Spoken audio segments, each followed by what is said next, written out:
7:40, and we're gonna do some storyboard review tonight. So once this gets up and going on YouTube, there you go. I just clicked it, so that's about like 10, 20 seconds behind. But we are on our way to starting the stream. Just moving stuff around on my end. I need to turn off all the sound on this. Whoa, who is this in the chat? Rebecca J. Wang.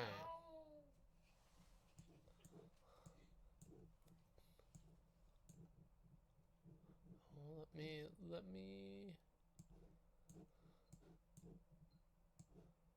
Well, I guess I don't need the other one. I just need to check the audio is all that matters the most. But the other stuff can be in here. Oh, hi. Chat rate too. What? Who's? Someone just ringed our doorbell, and that is unusual.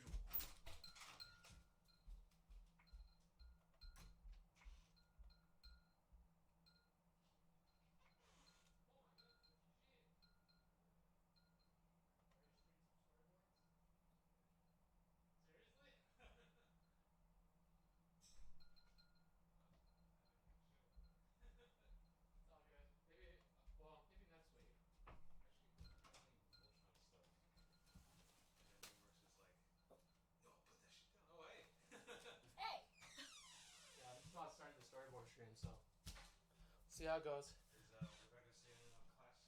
No, she's just hiding in the corner. I'm watching Bachelor in Paradise, yo. Oh. It was actually Eugene that stopped by. For Bachelor's in Oh, Remy. Hey, Remy. Have you met Remy? No, I haven't. Well, now you have. Did you This smell is Quinn? Eugene. Smell my feet. Smell like Quinn. Smell my feet. He's a good guy. He's one of the good ones. Rebecca's seen all the Matrix. No, she hasn't, I don't think you've ever seen the Matrix. What's the Matrix? Matrix? Hey, Matrix, but with Donnie Yen, the It Man. Oh, It Matrix. It Man. Really? Every time I say I've seen a movie, you're like, oh my god, it's like you're actually cultured. Anyway, oh, this is the dog, Remy. Oh, you're streaming right now? Yeah. Yeah, that's fine. It's all good. At the real Remy has made a guest appearance. No, you can hang out if you want. I'm trying to be unobtrusive.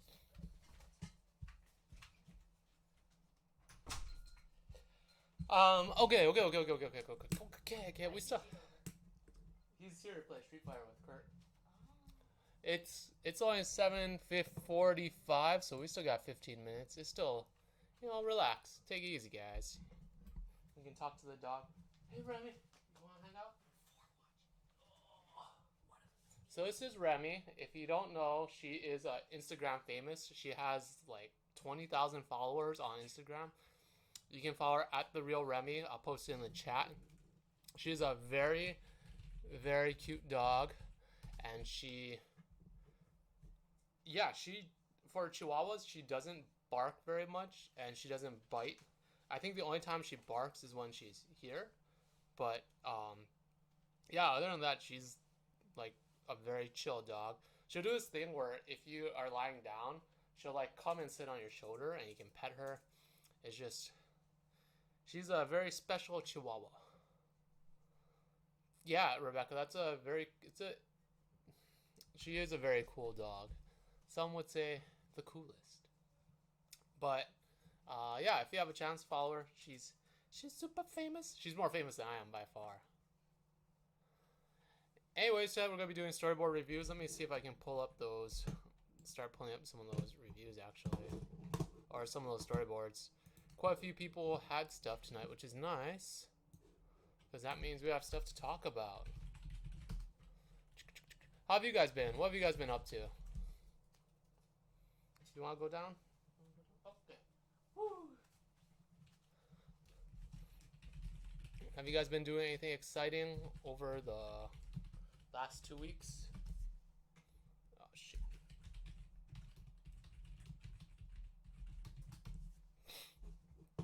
Anything exciting? I'm trying to think what I've been doing. Just been doing a lot of drawings and stuff. I did this broccoli night guy today, but that was whatever. Color is hard, I've realized. It's very, very challenging. Yo, what's up, Chad? How's it going? Oh, I see you had stuff too. Very nice. Very, very nice.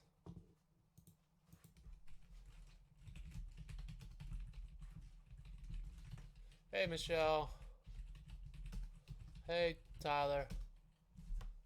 Oh, nice. It looks like you guys all have stuff that you submitted. Zipping the files right now. Yeah, that's pretty cool. Well, while we're waiting for the files to zip and download, let's do some drawings.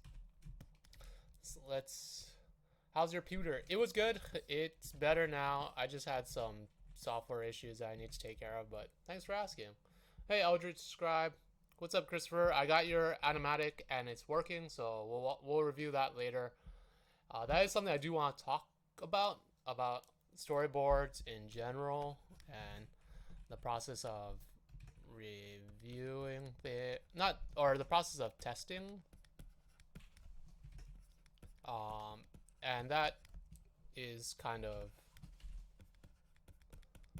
a sensitive topic for a lot of people, I think, and I have my own thoughts on it. But when it hits 8 o'clock, and it is only 7:48 right now, so we got a little bit of time. In the meantime, we'll be drawing stuff. Drawing Gudetama.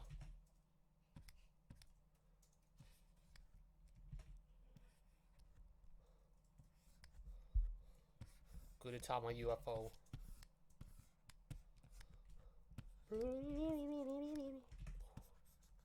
Hey, would you guys be interested in seeing next week? Would you guys be interested in having someone from the VizDev side come and talk? I might bring the art director from the Critical Role project over and talk about composition or maybe the art side, like background, layout, whatever you guys want. Is that something you guys are interested in?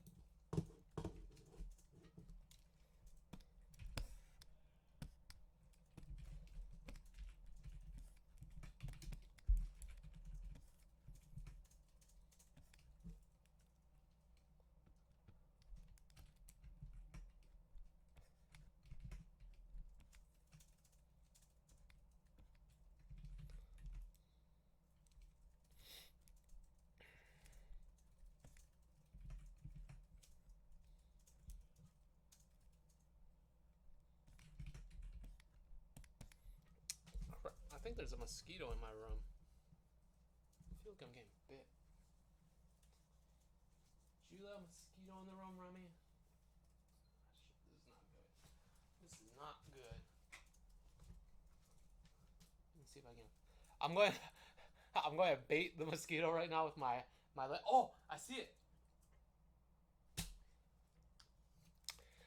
Yes, look at that. I got it. I got that mosquito. I had to put my sexy leg out and let it get eaten, but it was worth it. Yeah, that's how you have to do it. Sometimes you have to be in the water with the sharks. You have to dive with the sharks to get the mosquitoes. All right, back to drawing.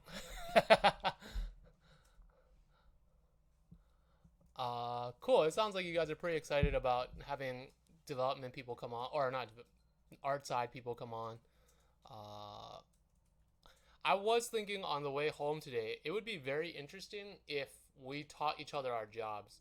Like if he taught me his like day-to-day process, and then I would teach him my day-to-day process, and see how that is different. Because even though design, we work very closely with design, I don't know exactly like their numbers. Like, oh, how many drawings do you have to do a day? How many backgrounds do you have to do in a week?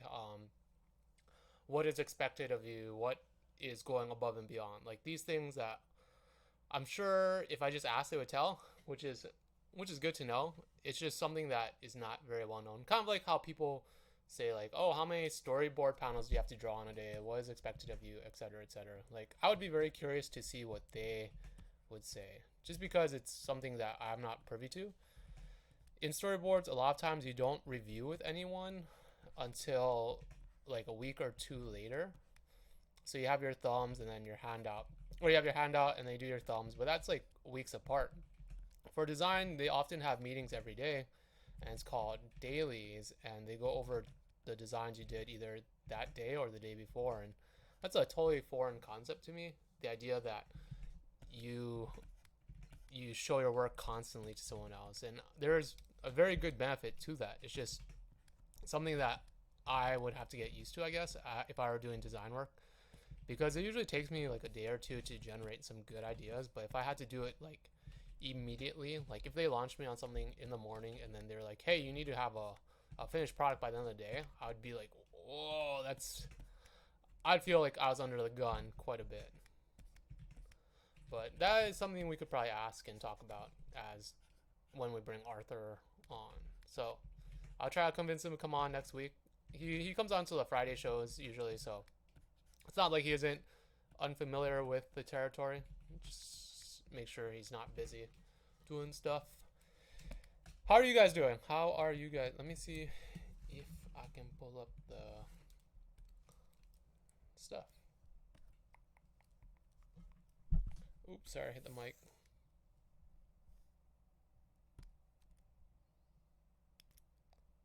Did you guys hear that? I think I heard a cat scream.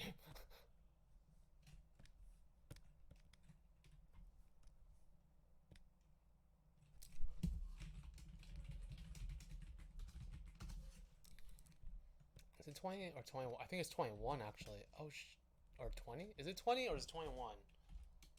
Shit. I don't know, but whatever. It's not about the numbers, guys. Hey, Min Maze. That's 1, 2, 3, 4, 5, 6, 9.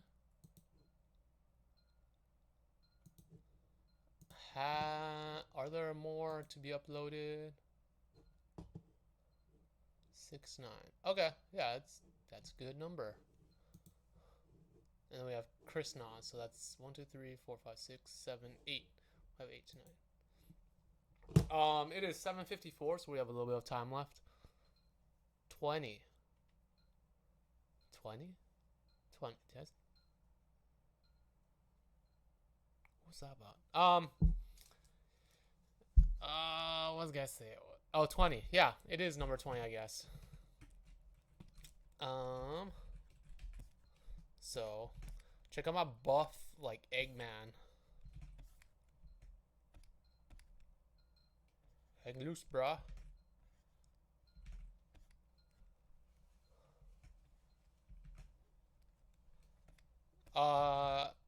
Yeah, I thought there were more. Oh no, there are like 30 plus YouTube videos I've put out, but it's only been about like 20 streams, I think, which is kind of surprising. But if I guess that's quite a bit, about 4 or 5 months of it. Boop, gotta draw the nipple. Okay, so this is something really weird. On Instagram, if you are a guy and you show your nipples, it doesn't get censored.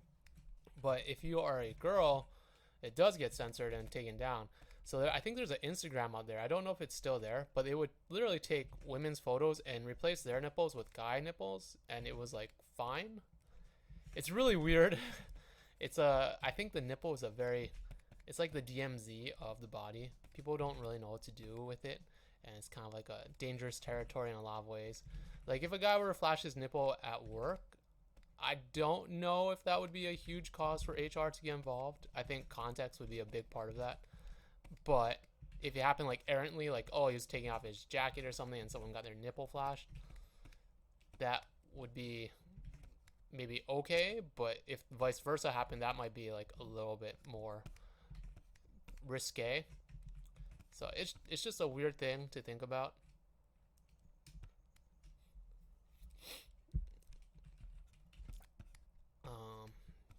But you know. Oh, this is what I wanted to ask you guys. So this was a question I had posted on Twitter before. But if you were given $20 million to give up drawing, would you take that money? And that means you just can't draw anymore, ever. But you get $20 million immediately. Would you take that $20 million? You can do other things creatively, but not draw. I was having this discussion with a couple friends. Eugene actually brought the question to me and posed it to my friend's AI, and we had a very deep philosophical question about that.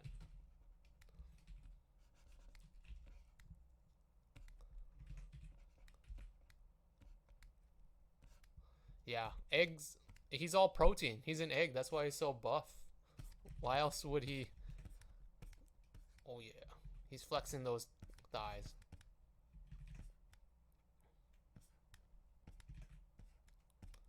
One of my friends in college used to be, I think he used to do like weightlifting and stuff, or I don't know where I was going with that story. It was something about muscles, and I kind of lost my train of thought mid-sentence.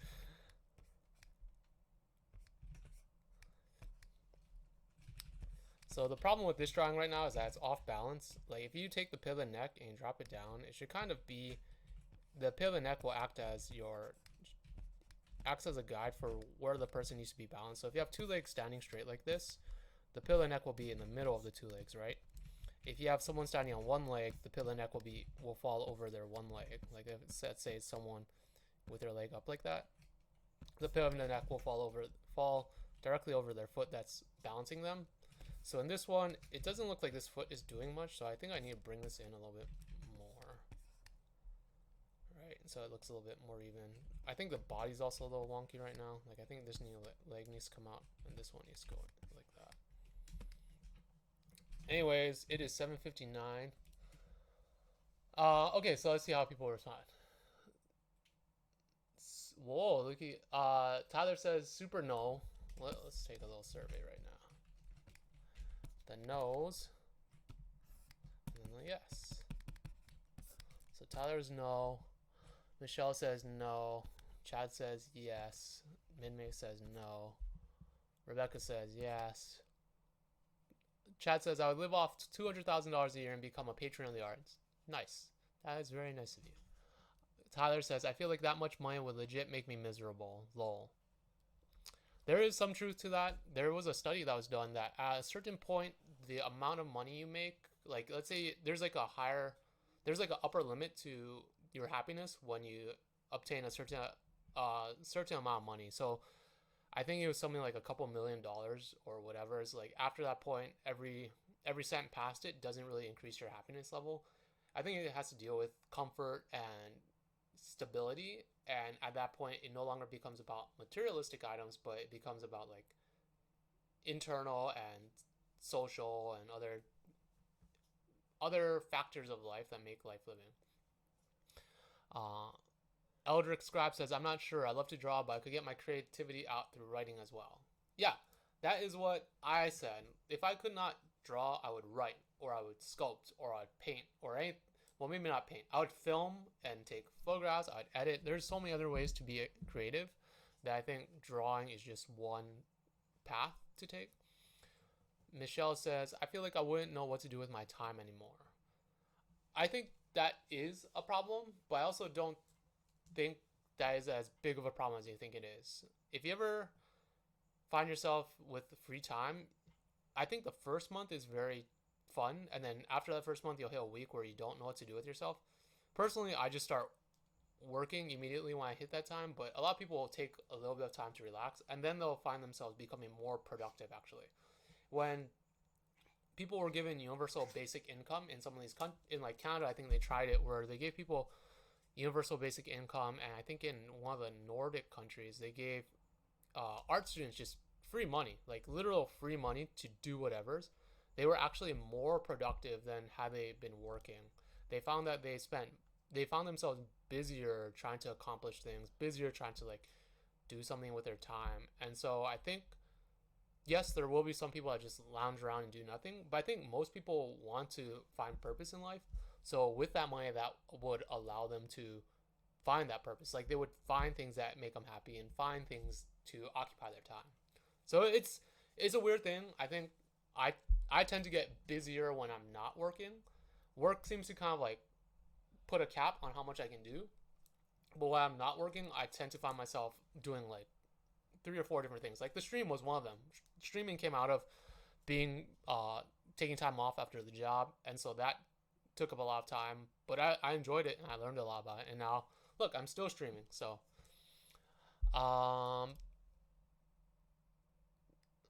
careers that weren't mine. Chad says I could launch so many careers that weren't mine. It'd be worth it in the end, I think. Hey Caleb. Minmay says, my friend also discussed if we won the lottery, would we still work? And we both said we would still work. Sure, we would travel and stuff, but we need purpose. Hey, Asia. Wait, was it 20 million or 200 million? It's 20 million. It's 20 million. Yeah, I think if it was like 20 million, if the question was changed slightly where it was, would you take $20 million or give up all creativity? That would be a different situation. Like if at that point you took the money, you could no longer be creative in any sense. I think I would not take that money. You could even probably raise it up to like 100 million or to like $200 million, and I still probably would pass on it, just because being creative I think gives me purpose. I find a lot of purpose or a lot of fulfillment in making things. So whether that be cooking or it always comes back to cooking and eating. Even writing like reviews for food, I think there's a lot of creativity in that, and I enjoy that side of things. So yeah, like creativity is a big part of my life, and I think I wouldn't change that or give that up. Eldrick Scribe says, would 3D animating count under drawing? If not, I think I would be able to be fine with giving up drawing since I can animate in 3D instead. If I could not be creative, that's a no. Yeah, you could do 3D sculpting, 3D whatevers. It would just be drawing for that situation. It is 8:04, so let's get started. We'll talk about this more later if you guys want. But for now, since I know people are busy, we're going to be doing storyboard review.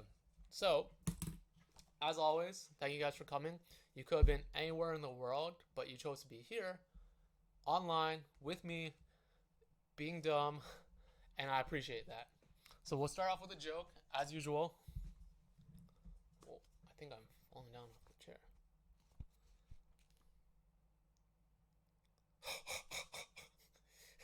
Okay, this one's really good. Why did the mastodon get sent to the principal's office? Here's a picture of said mastodon. Let me see if I can focus it up. Where's my mouse? Okay, why did the mastodon get sent to the principal's office? Oh, look at that nice little doodle. Pretty fun. Give up? Because he was a bully mammoth. A bully mammoth.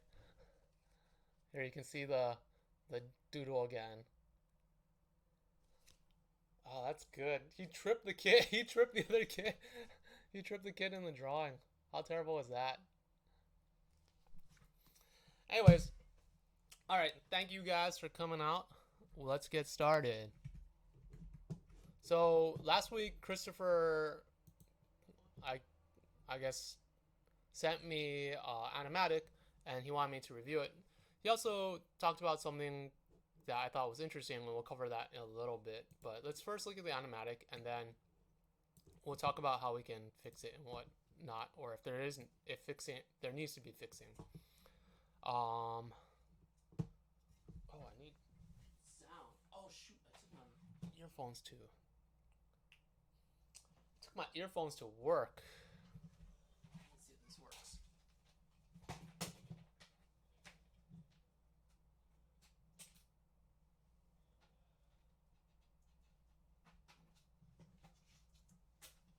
Alright.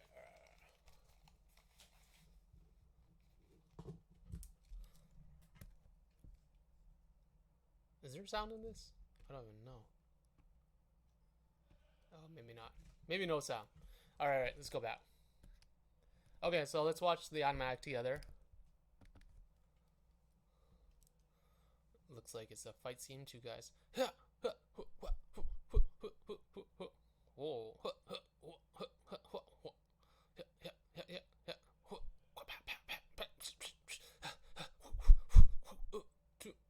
Block. Okay, wow, that was really, really smoothly boarded. It almost looked like animation, to be honest. Let's take that. Let's take a look at that again, just because it goes by so quickly. It's about 20 seconds. Yeah. Whoa, this it almost looks rotoscoped in some points too.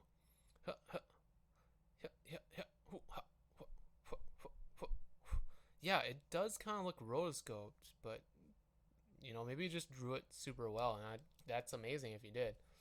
Um,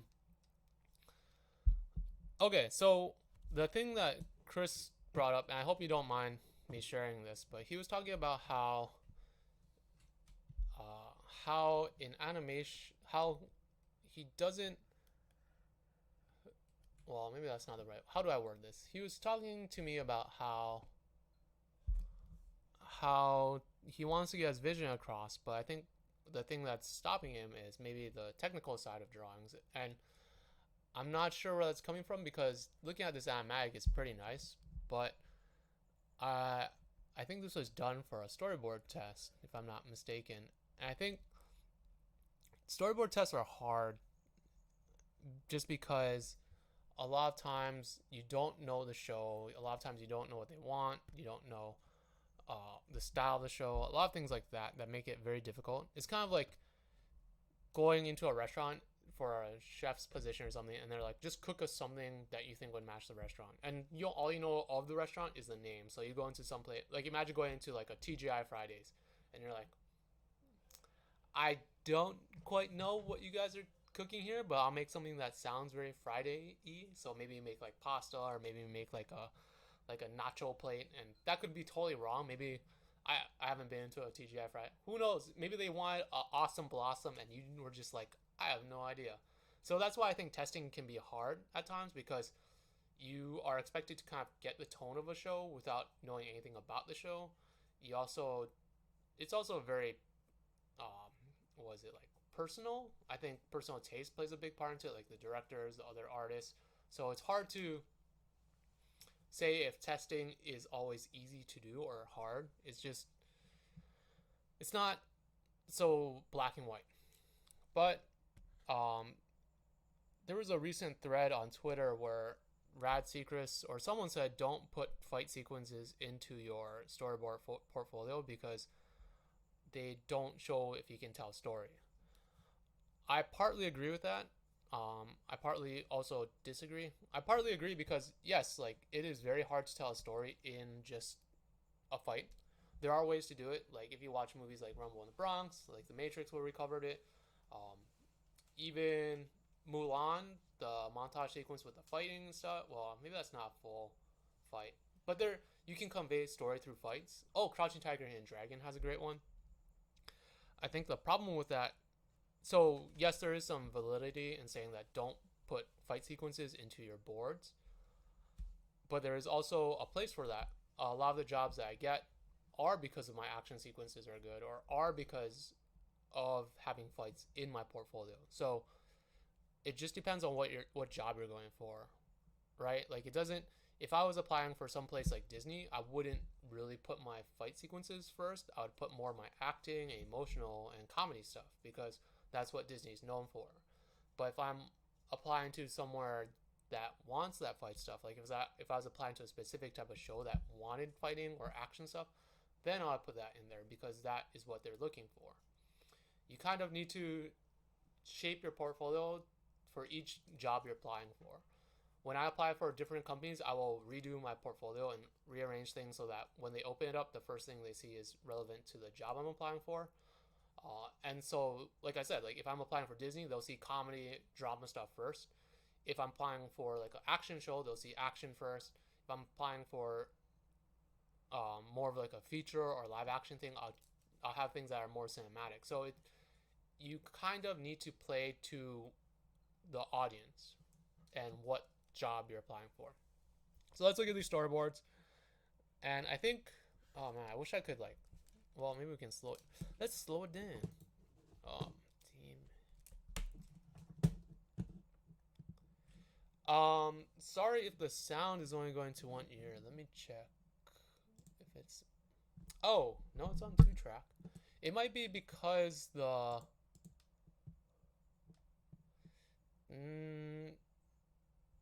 No, I'm on 2-track right now. This is mono 2-track. I think it might be because of the internet, actually.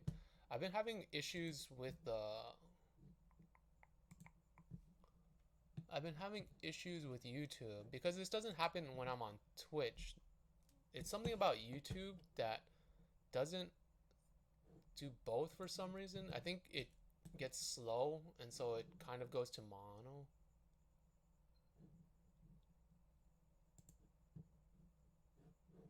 I wonder what.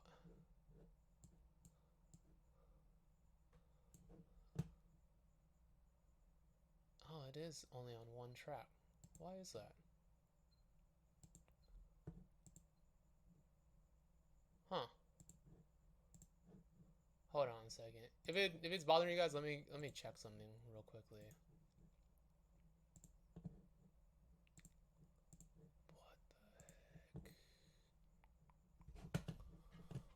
What the heck? I wonder why. I wonder. Oh no. Well, I don't think that'll make things better. Yeah, it is only on 1 track right now. What happens if I switch it to the other? Oh, that's so weird. I think now it's like mono for real. For some reason, when I'm on 2-track, it only comes through one side. Maybe I'll have to check that later on with the microphone. Okay. Yeah, it looks like, well, mono won't give you the dynamic range of both sides, so it won't give you like left and right if I'm sitting on opposite sides.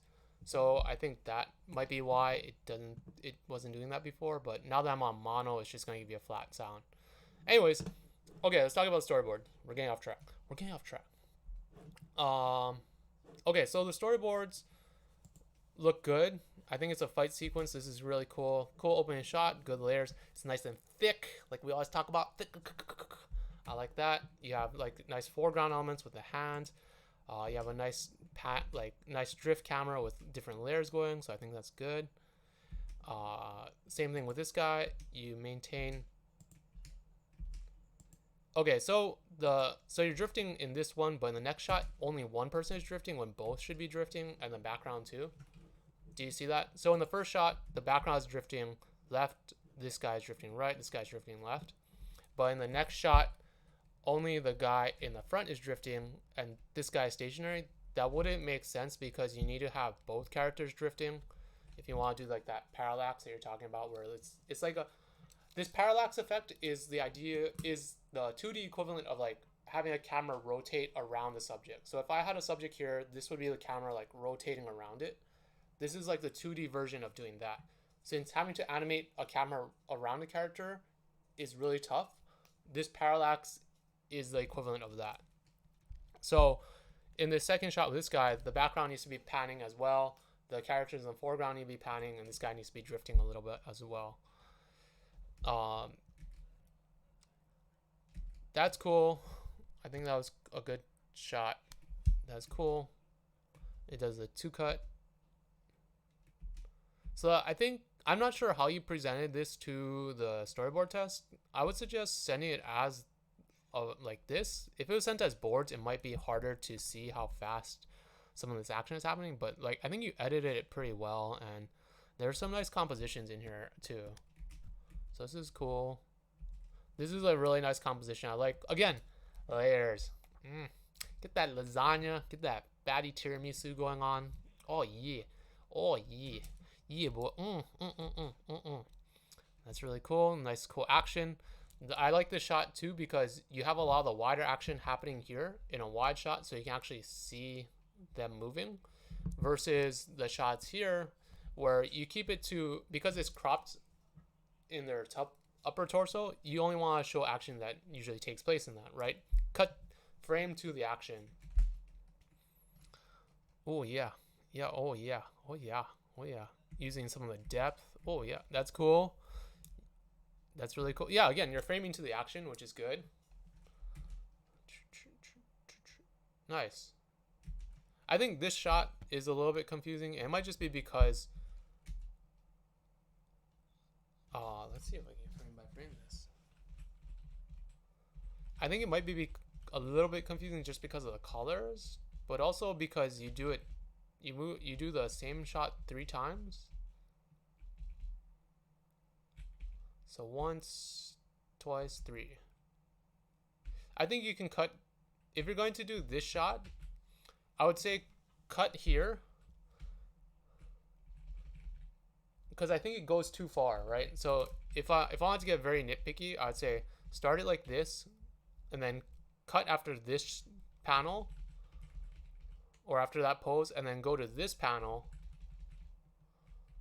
and then have it end here, and then have it come in, right? It's a small edit, but I think it's because it moves 3 times that it gets confusing. So stop here. Let's take a screen grab of that. Stop there.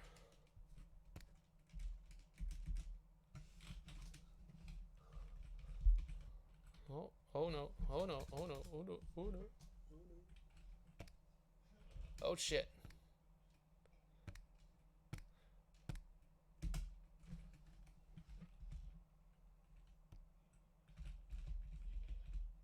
Wait, why is it not working now? I was just frame by frame it. Oh, there you go. And then stop here.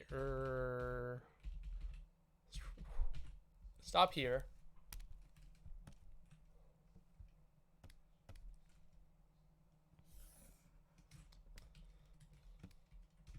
Let's do that again.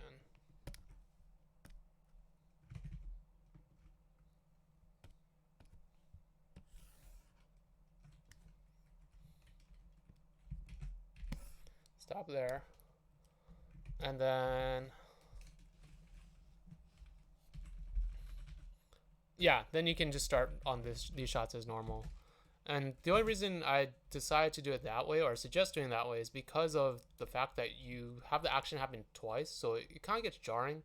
You just need to make the cuts a little bit smoother, and this will help smooth out, just because the frame position won't... We'll see it starting here, and that'll be a good enough amount of action, and then in the next shot when it goes fully around, that will sell the idea that it's like a circular thing, and then the last shot where we see him block it, which is a good cut. I think that's smart. And then he gets up. So I think the problem with this fight sequence and why it might not be good for a portfolio is because it doesn't say anything about the characters. It's basically just two random people fighting. There's no personality in the fight. There's no like wants. There's no conflict. There's no like all the story things that you want to see in storyboards is not there. Unless it's specifically for a fighting position, like we want you to storyboard a fight and just people fighting, then that's fine. But if you are trying to tell a story or tell a character story or show characters being characters, then you need to add more in. I think it needs to have like some personality. Like Jackie Chan fighting is very different than Bruce Lee fighting, right? Bruce Lee is always like very tense and like very quick punches, and Jackie Chan is always about comedy and using the environment. And you can say a lot in those two, just in the way you board those sequences, right? Similarly, the people they're fighting against is also very important. When we think about villains, the best good guys or heroes are always contrasted by the best villains. If the villain is actually something more than just evil and they actually have purpose and personality, that makes the hero that much better. So that's the difficulty of having fight scenes in your storyboards. Other things to keep in mind, your drawings are pretty solid. I think there are a couple of things you could do to kind of they get a little bit stiff at times. They move really well. Like they move in animation very well, but like but I think some of the normal, like if I were to just like pause on frame, it's a little bit stiff in some places.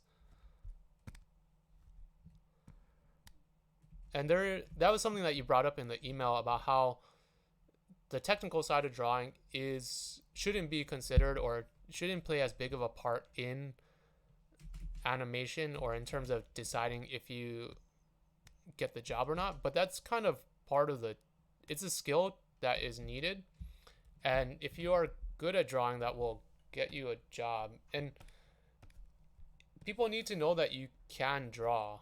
Unfortunately, that is a big sticking point of storyboarding, is you need to have some proficiency in drawing, and I think your drawings do have that. I think there is some good anatomy, but I also think maybe it's missing some of that, just some of that flavor. And I don't really know how to describe flavor, I guess. Maybe I'm just like, it just needs to, it feels a little stiff. Everything feels very stiff like this. And I used to draw like this as well. I used to have everything used to be very angular because I liked Mike Mignola a lot. So I would draw everything like very Hellboy, right? I'd draw arms like that. I'd draw like fists very boxy, and even knuckles just very boxy. And that there's this time and place for that. I draw arms like this. Even now, my drawings can get a bit stiff if I'm not paying attention. But you need to be able to draw appealingly, I guess is what I mean to say. And that might change based upon the show you're working on. Like, you would draw differently for a Disney show where you have more gestural lines versus Voltron or Korra or even sometimes Troll Hunters, where it's more, well, maybe not Troll Hunters, but like She-Ra, where it's a little bit more anime in its simplicity, like the line language, I guess is what I would call it. Right, so you need to kind of work out some of these things just a little bit. I'm glad that you put the center line. That's good. But I think you're coming along. It's just it just needs to be kind of given a little bit of less stiffness. But yeah, being able to draw is a big part of getting a job. And that is why I do say, like, in my pyramid of skills you need to get a job, drawing is on the bottom, and it's the foundation of it, because that's what people are hiring for. They want to know if you can draw or not. You can tell a great story, and I think a lot of people can tell great stories, but if you can't draw, which is kind of your primary function there, then you can't be hired, unfortunately. And you don't have to be the best draftsmanship. You just need to be good enough for the position, right? Like, you don't have, not everyone doesn't have to be like a Sakuga animator, and you don't have to know perfect anatomy. You don't have to be perfectly know perfect perspective and all these things, right? Like, you need to know enough to make your drawings look appealing and to make everything make sense. And that is a tough thing to know, but that is kind of my advice. So you can kind of see that the drawing is a little bit stiff. I add in a little bit more muscular anatomy, which you probably wouldn't need, but it will help to loosen up your drawings a little bit. Chad Wilson says, gestures need to be thick. They do need to be thick. Give it some thickness. And by that, I mean layers. And what I mean by layers is I mean like a lasagna. And what I mean by like a lasagna, I mean like a noodle dish that has meat and cheese and tomato sauce. And what I mean by that is when you draw your muscles and stuff, right? Okay, we're gonna do a deep dive on this lasagna. So let's say you're drawing a shoulder like this, right? Underneath, we know that this is the deltoid, then the bicep over here, and then you would see a little bit of the tricep here. Then there's like that meaty stuff, and then there's another muscle here that wraps around like that, right? And there's that. it comes like that. There's a muscle that goes around here like that. And then there's a bone. This is the bone right here. And then this is it all flows into there. And then this is the hand, thumb. You would see the knuckles out here, etc., etc., right? So this is kind of the idea of the arm. It's a very generic arm. It might not be perfect, but it's our arm. We're going to love it. Like all your arms, we love them. We're not going to throw them away. We need them. So if I were to talk about thickness, right? How to make that thick and indicate overlap and thickness. What you do is by knowing the anatomy, you can start to have the lines overlap each other a little bit, right? You know, this line will overlap the bicep line like that. You know that this one will come out like that. So you can see already that there is some dimensionality to the arm. This will overlap the hand arm, right? The hand line there, right? This comes like that. You'll see the muscle here like that, and then the bone, and then like that, right? You might not need this one. Oh, why is my eraser not working? You might not need that one, but this overlap here is important because this shows that the arm is turned inward, right? You need that thickness to show dimensionality. Even on this one, I probably could have put that line down like there, like that, to indicate that arm is turned inward. You don't need to do that on every time you draw the arm, but in certain poses you do. And that's part of understanding anatomy. Like this doesn't need to overlap like that all the time, because if it overlaps on one side, you don't need to have it overlap on the other. And so you understand, as you start to do this and draw it, you understand that this overlaps this neck muscle, this comes down like that, and then the clavicle is hidden by the shoulder that goes underneath there. The neck muscle goes up in back of the ear like that, behind the chin. So you have all these overlaps, and these overlaps help create that thickness, that lasagna. We're building a human lasagna. We're building ourselves a human lasagna, and it's going to be tasty. We need to make it tasty because we want people to look at it and be like, ooh, that's a tasty drawing. Yeah. Give me a bite of that. Give me a bite of that arm. Yeah. Give me some of that biceps on my dish. Why you guys cheaping out on all that nice muscles? Right? Soulmet says, how do you approach studying anatomy? I would approach studying anatomy in two ways. One is by first figuring out what you want to accomplish. Just saying you being good at anatomy isn't quantifiable enough. It's like saying I want to lose weight. When people say that, they tend to not lose weight because there's no goal in mind, right? You can't just say I want to lose weight. You have to say how many pounds you want to lose. You say like I want to lose 5 pounds, and then you give yourself a timeline. So you say I want to lose 5 pounds in a month, and that's pretty doable. 5 pounds in a month is pretty doable. If you say something like, and so at that point, you know that you have to lose about maybe 1.25 pounds a week, which is very doable. So what you do is you start running. You go like, okay, if I have to lose 1.25 pounds, that means I have to run this many times a week.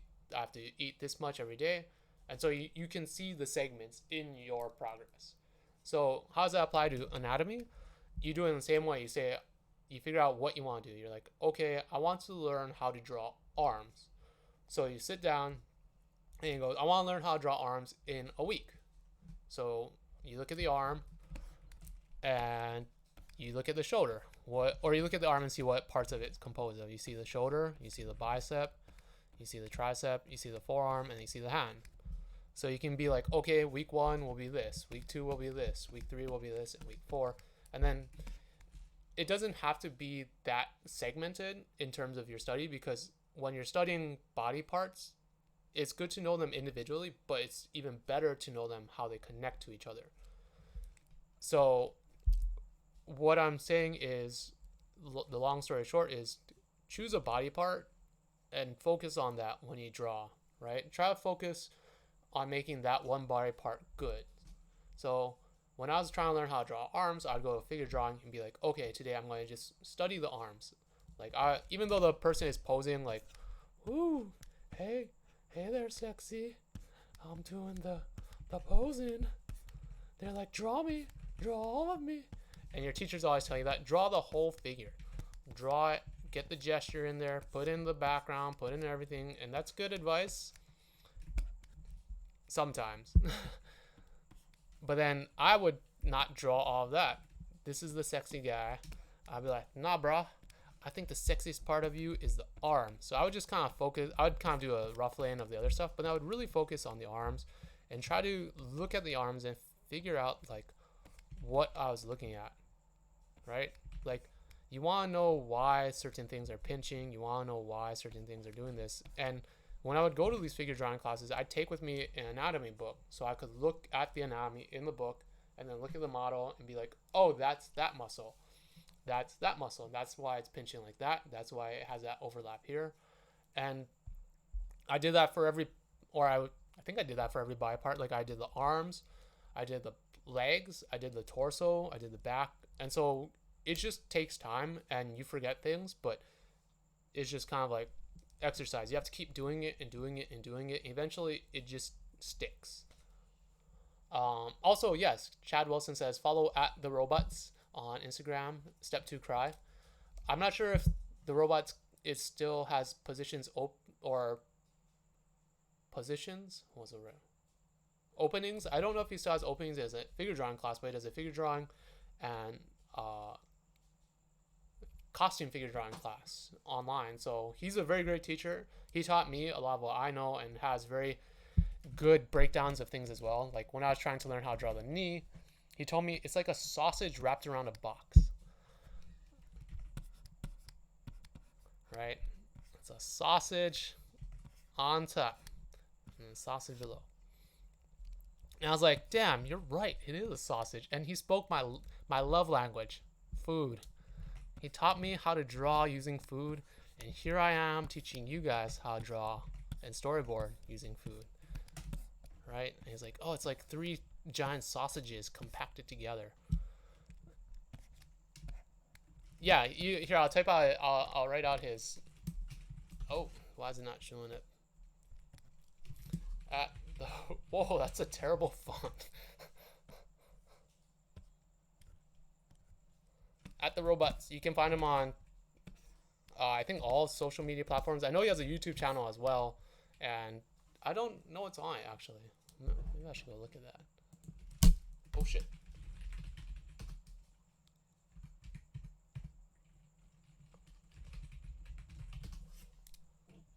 Hey, there you go, the Kirk shot.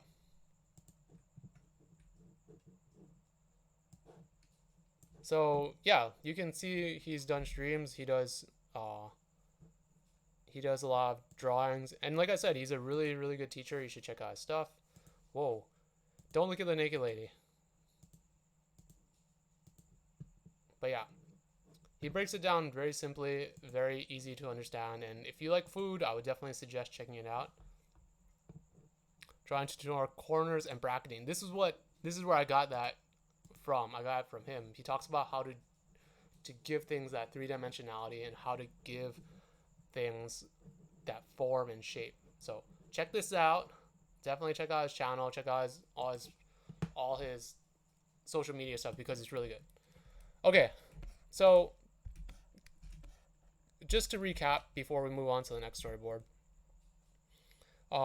One, your drawings do need to be semi-appealing. Unfortunately, they don't have to be perfect, but they have to be appealing, and that usually comes with a little bit of practice and time and drawing. I think your drawings are coming along. They might be a little bit stiff, but I think everyone's drawings are stiff at the start. My suggestion would just be trying to do a storyboard that isn't just straight fighting. Maybe have some character moments, have an arc. The best storyboards for storyboard tests are ones that have an arc where you have setup, conflict, payoff, right? It's like telling a joke. You want to have the setup and the payoff. Setup, payoff, setup, payoff. Why did the mastodon get sent to the principal's office? Because he was a bully mammoth. You need both. as a person look at the portfolio, they want to know that you can do that. So make sure you have that stuff in there. About anatomy, give yourself very quantifiable goals. Say, you know what? I should write this down.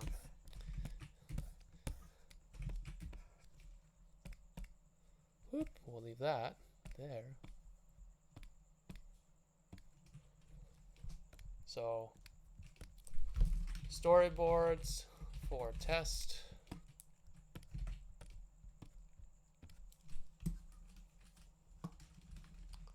Drawings need to be semi-appealing.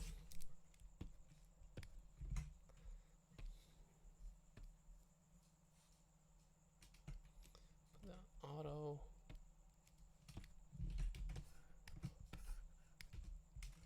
Semi-appealing. Oh, let's change that color. I don't like that color. It's a little too harsh. It's a little too not harsh. There you go. Semi-appealing. Storyboard should have story or an arc, and make sure the storyboard should be tailored to the studio / show you're applying for. All right, so that's part one. Part two is let's do a different color. Studying anatomy. Be very specific. Quantifiable goals. Quantifiable goals.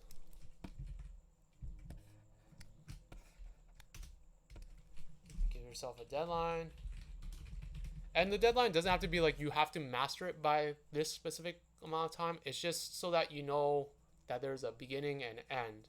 Because if you say I want to draw an arm perfectly, you won't know when you end, because even with all the practice and time I spent drawing an arm, I would never say I can draw it perfectly. So just give yourself an end point, and then at that point choose another thing and then another thing, and then you can always loop back around to the arm or whatever your first one was. So give yourself a deadline, and then practice, study.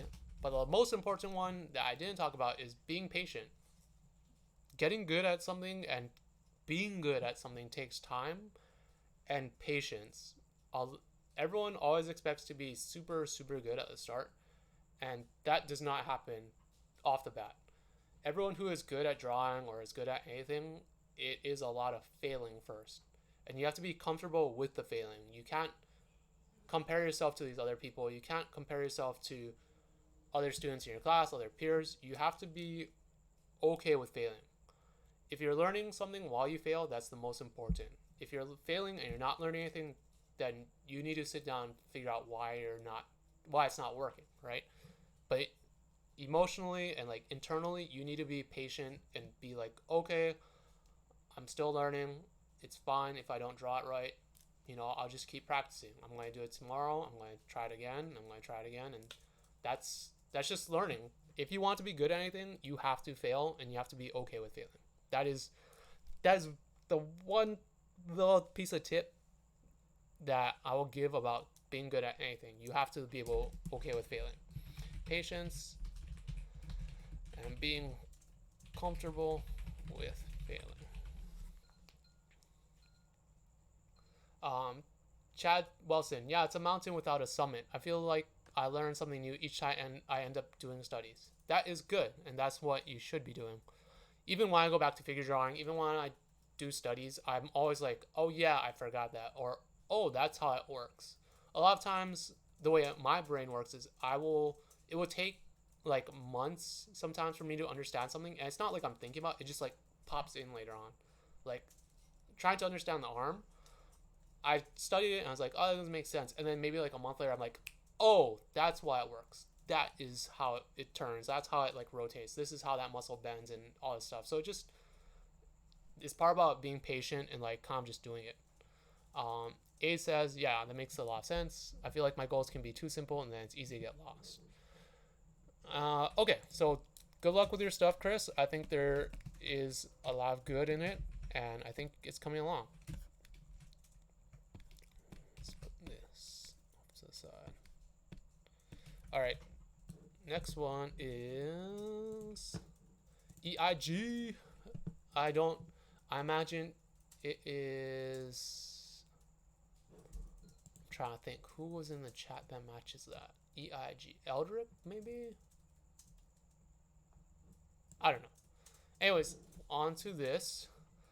I haven't seen this before. Let's take a look. So, starts off with a lady on. It looks like a bed. Flick something off. Ugh, so bored. Cut wide. Oh, it's a bridge. Rolls over, gets up. Truck in, pans over, walks, turns around, gets knocked out of the way, runs off screen, runs into more stuff. Ooh, people come over, run. You two go that way. John, we are left. Let's go. Huh. Runs over, eats an apple. Does she just steal it? Does she steal the... Oh, she does. What a... Grabs it. No. Looks down. What are you doing with my boat? Looks over. Hops over. Jumps down. Comes up.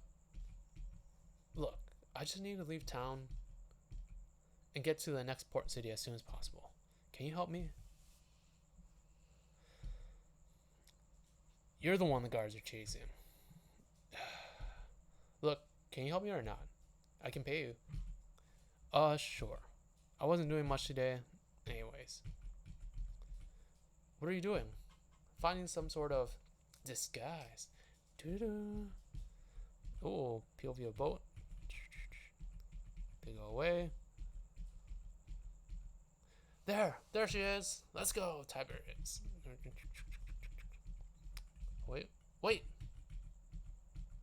Wait, princess. You're the princess? And then that's the end.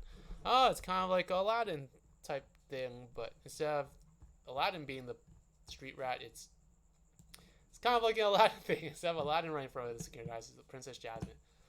Interesting. Okay. I think this is an interesting story. I think you have a good solid foundation to work off of, so let's go through it.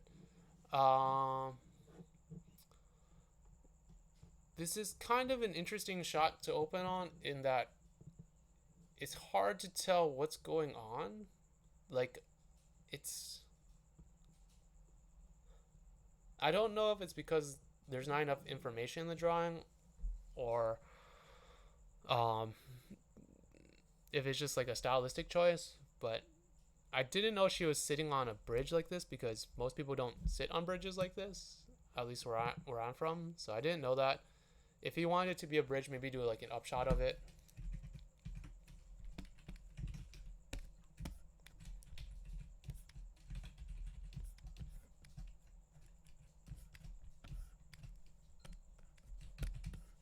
So that's the thing, like that.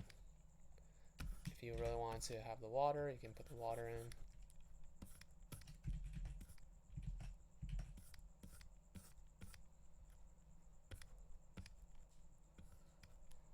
Right.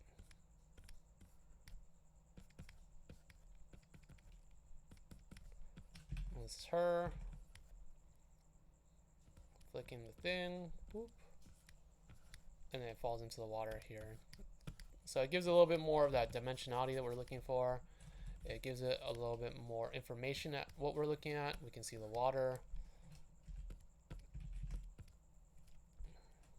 Right, but it's a very interesting way to open on a person.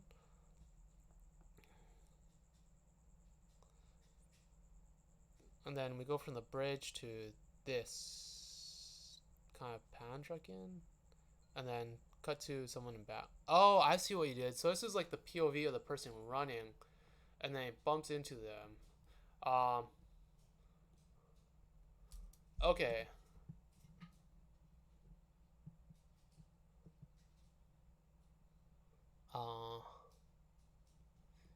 Yeah. Elgrad says, I wasn't sure which angle to start the story from. I think that's fine. You can start a story from any angle or something. Like, you can even have a more abstract shot than this as long as the next shot kind of tells what's going on. So I think it does work in the sense that we know she's on the bridge now, right? The only issue with that is that I think it's kind of like choppy a little bit. I don't know how to describe my thoughts on this. Like, the shots feel a little bit disconnected because we go from a front facing shot and then we go suddenly to a down, like a 3/4 down shot. I think it's just a little bit hard to get our bearings on where she is. So it would be fine if it was like this shot and then maybe the next shot is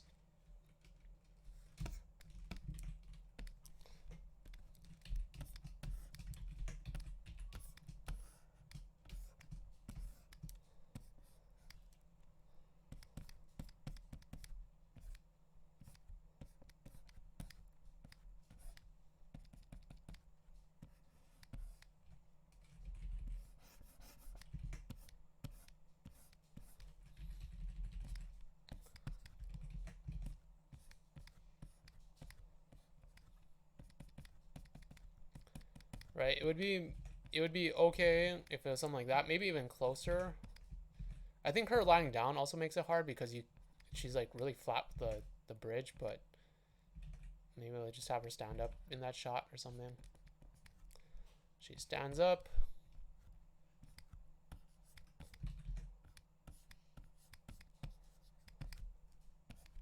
So something like that, right? Like something. So the idea between the first shot and this one is that you're kind of in the same, the camera's kind of in the same position, it's just wider from before. And then maybe the canal goes like that or something.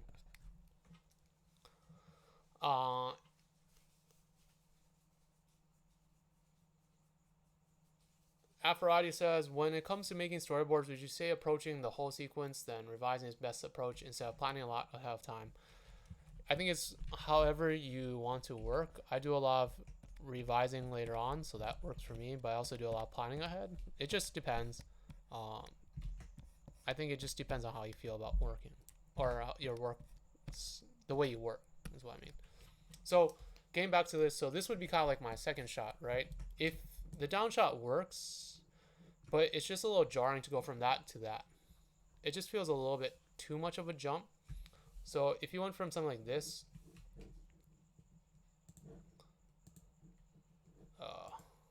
from like your shot, your initial shot, whatever that might be.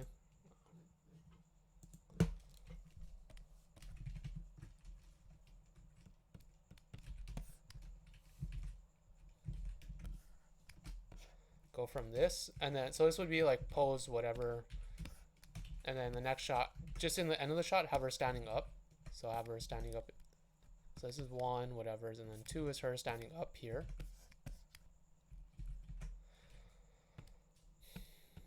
One, duplicate that.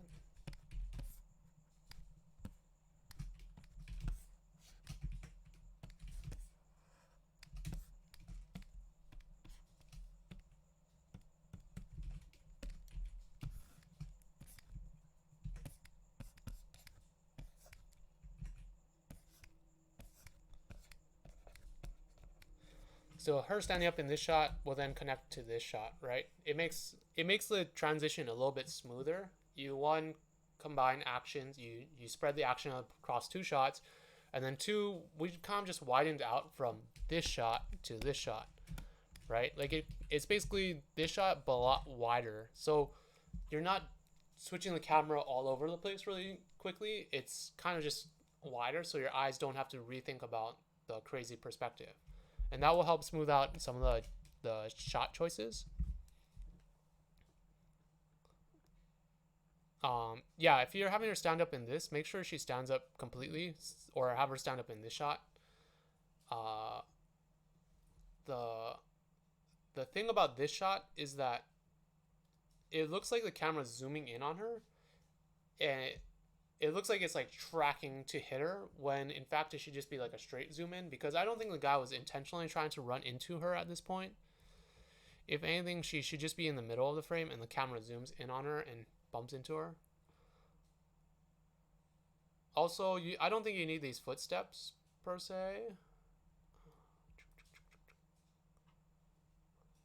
Yeah, I don't think you need the shot of footsteps. You can just have the camera zoom in on her, cut this, and then just have her turn around, and then he comes in and bumps her and goes off screen. Like that.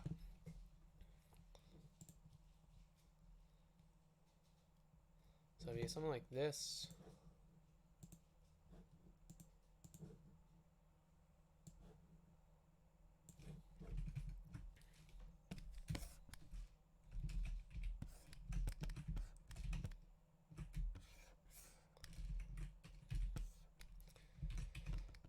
Oh, why's my computer acting up? So it'd be that shot. Take out the running. Go to her turning around. Man, my computer.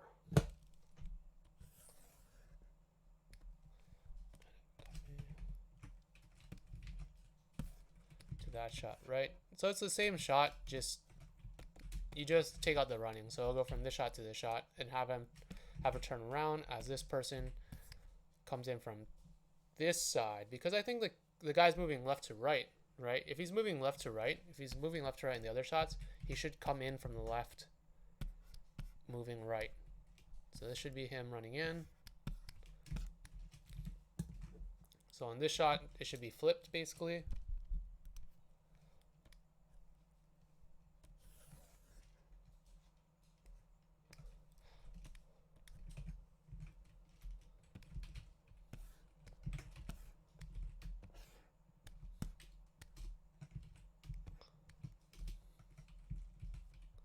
Does that make sense? Does that make sense to you guys? Why I flipped it? Should be like that.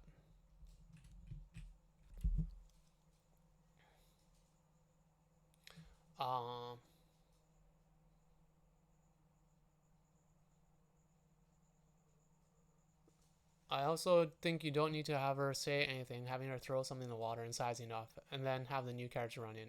Yeah, I would agree with that. It also looks like the bars can be a fun way of framing the character. I think that is a very good point. You can use that as a metaphor for her being imprisoned, right? You could have the bars in this shot be like prison to her. She's like, oh, I'm in prison. Like, life is such a bore.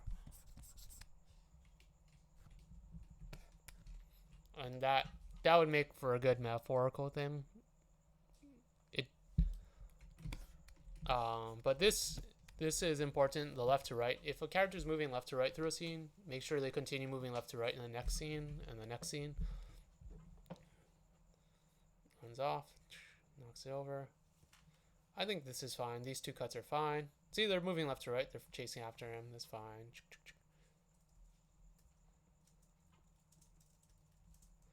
This is a funky cut because they stop right in front of camera. It would be fine if they stopped here and then we're like, hey, you go left and I go right. But since they move past camera, it feels weird now. Just have them stop here and then cut to this shot where they're like, all right, let's split up. Then they go. She moves right to the left. That's fine. Picks up this stuff. I like they have some foreground elements. You can put a few more in here if you want to.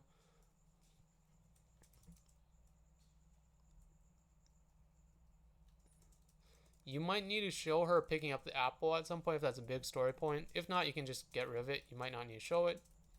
She's moving right to left, looks down. Sees the guy there. It's fine. Watch out for your perspective. You might need to work on that a little bit. Looks up. Okay, this shot is a little bit confusing. I think it's just because of the way the storyboard ended up being. She should end up on the right side of him because this is part of the left to right thing that I was talking about. So she's on the right side of him. And so she should end up on the right side of him when she comes down, just to preserve their screen position, right? If he's always going to be on the left and her on the right, or if Flint is always going to be on the right and A is always going to be on the left, make sure you keep them in that position. So she should be, instead of ending up here, she should be on the other side of him. Right, right. To the left.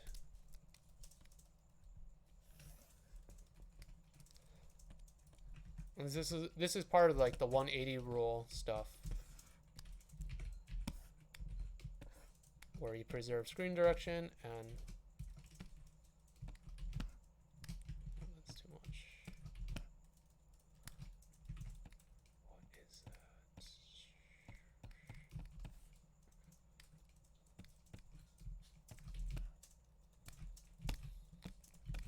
All right, so she's on the right side of the screen here.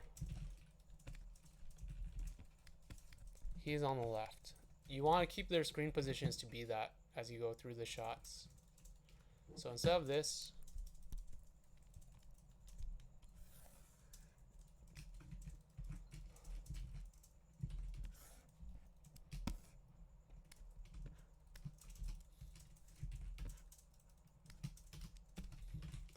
she should be on this side over here.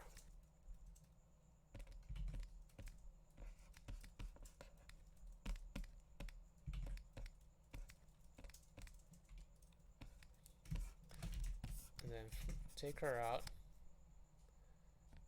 And then just frame it over so that's on this side like that. Right? You want to preserve her on the right, him on the left. And this is where it becomes an important part, because now this shot is kind of, you just need to flip this shot, right? They need to flip positions. Right, left. See, they keep popping back and forth between this shot and this shot. They traded screen positions, and that's breaking the 180. That's called breaking the 180 line. And the very simplest form of it is, if a character is on the right side of the screen and another character is on the left, keep them on their same sides of the screens.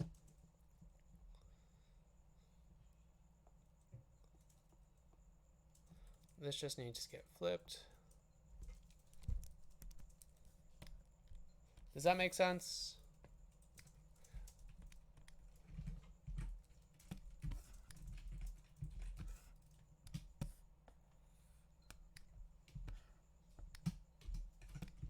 So it goes like something like that. See, now she's on the right side, him on the left.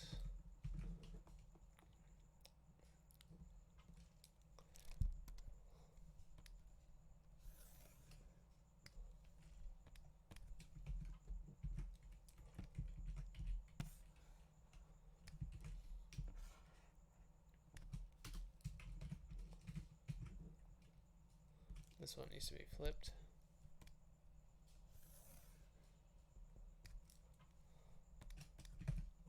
So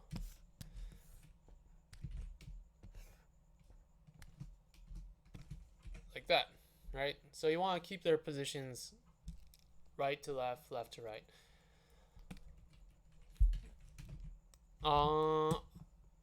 I think the story is fine. I think you might be able to add in some more beats, but this is cool. I like this shot. This shot's really cool. Looks down, goes under the bridge. You might need a pose of him turning around to look at them. That's fun. I like that. Cool. Cool, cool, cool, cool, cool. And then you might need like one more pose at the end where she's found out and then she's like, oh, that sucks. Like, right now she just looks so surprised, but really she should be like, ugh. Or like, no, not again. Or maybe it'd be funny if she's like, I'm bored. You know, so the other girl's bored. Flint is bored.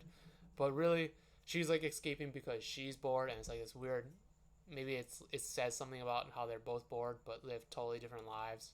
Kind of like Aladdin and Jasmine. But overall, I think there's something good here. I think you can play it up a little bit more if you want to. And just watch out for your screen position. Making sure to keep them on the same sides. And making sure that the screen position, like when they're moving left to right, remains left to right. And when they're on the right side of the screen and left side of the screen, that you maintain that position. Does it make sense?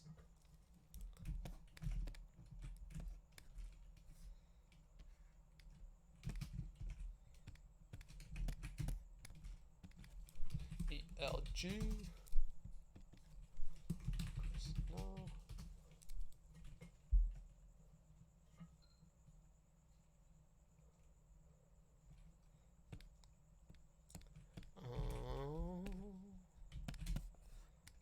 Oh yeah. So things to keep in mind.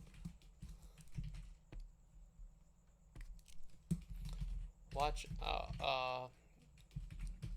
if character traveling left to right, keep them going left to right. If character is on one side of the screen, keep them there.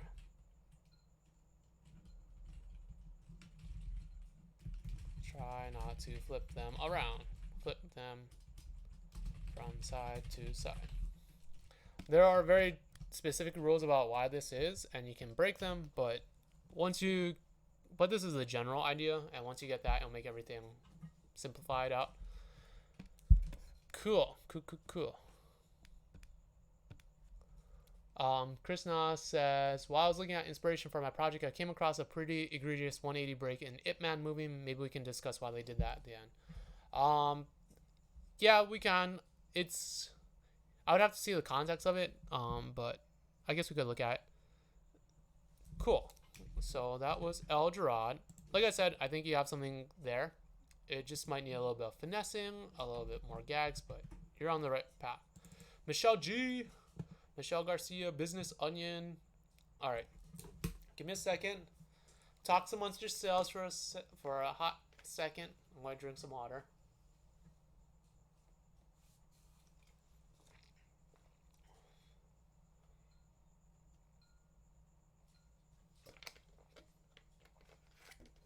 Oh my god, it's 9 o'clock already? When did that happen? When did that happen, guys? Oh, let me get a vitamin C tablet. Gotta stay healthy. Keep your vitamin C levels up.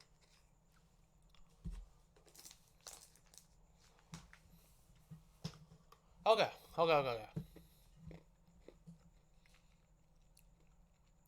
Good morning, Arugula Falls. It's 8:30 a.m. here on VG 107 FM, bringing you all your favorites.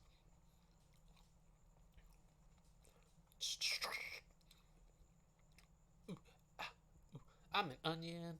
I'm driving to work. I'm having a good time because I'm an onion. Onion. I smell. I got layers like a thick lasagna. Whoop, whoop. Beep, beep. Walks away. I'm an onion. Walk. I'm an onion. Morning, Ari. Oh, you're here so early. It's not even 9 a.m. yet. Is Cindy overworking you again? Yeah. We have a presentation with a client today. She entrusted me with this project. That's my chance to prove myself. And if it doesn't go well,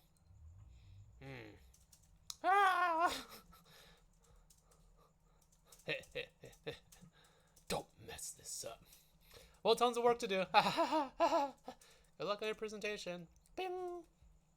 Walks in.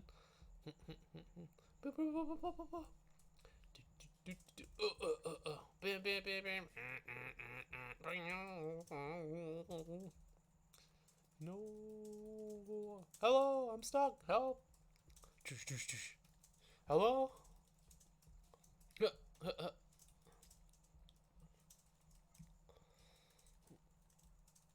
Steps on. Boom. Gets out. Oh, what do I do? Ah. Beep, beep, beep. Up. Bing.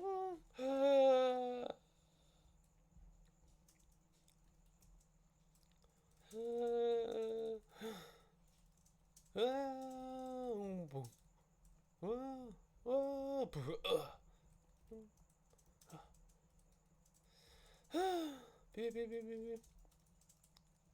Bing. That's pretty good. Okay, done. Okay, great. I still have lots of work more for you. The installation's for... Hey, it's this way. Bing.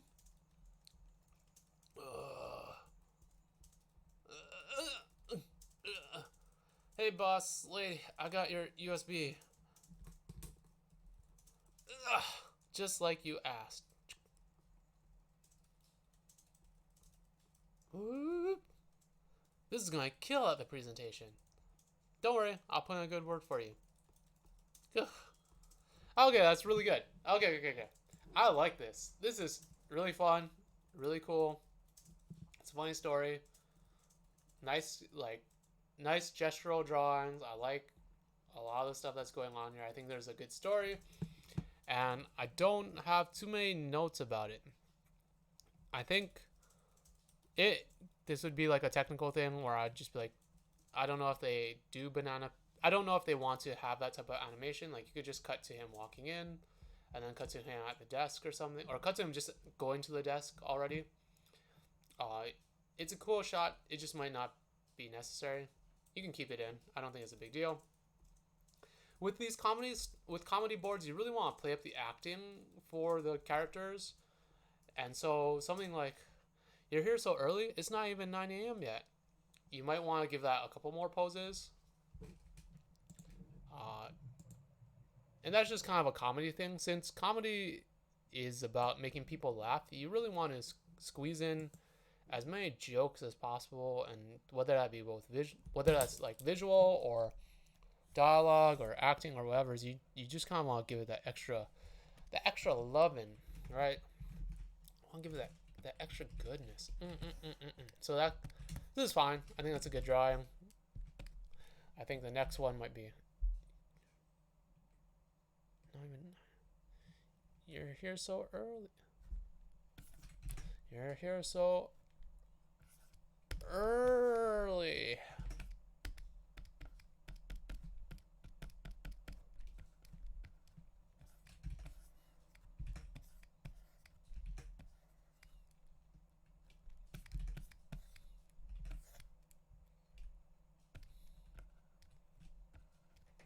Again, I don't know what type of show this is, or if this is like your own personal work, so comedy is very subjective in what is funny. My just note is maybe give it more poses. It doesn't have to be these poses. It doesn't have to be this type of joke, but just give it a little bit more acting so that, especially since it's such a long line, it might need a little bit more poses for animation.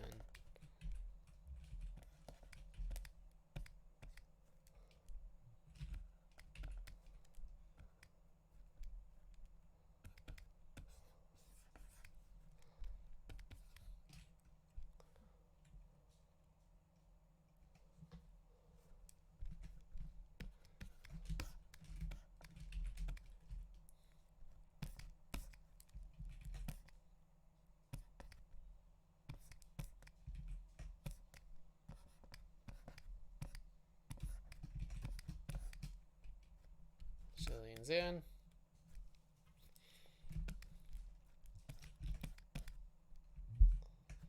What was the stuff after it?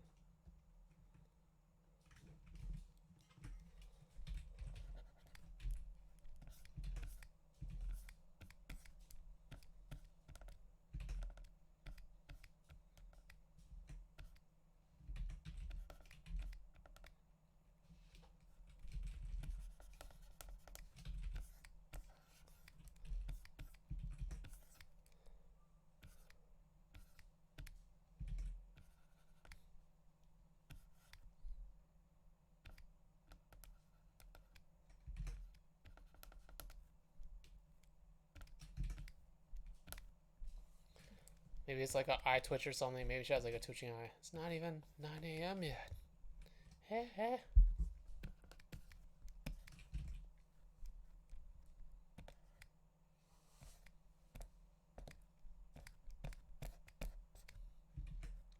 Again, I don't know if this is the right tone for your show or if it's the beat you want. Whatever the acting is, just add in more poses. I just think the line was a little bit long for like 2 poses. That's why I just added some weirder stuff.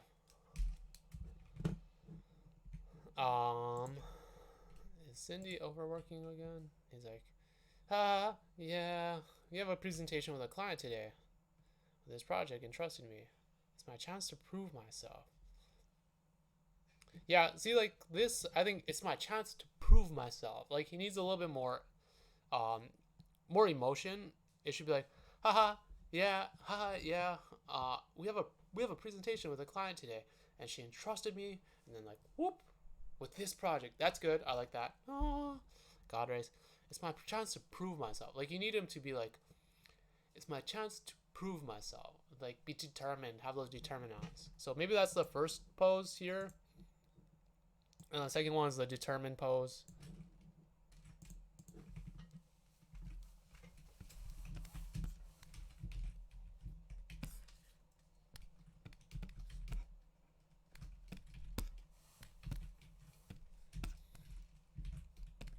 Pose one.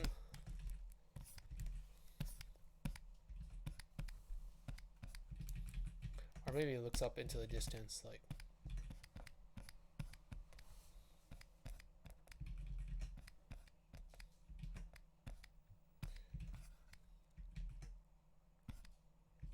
It's my chance to.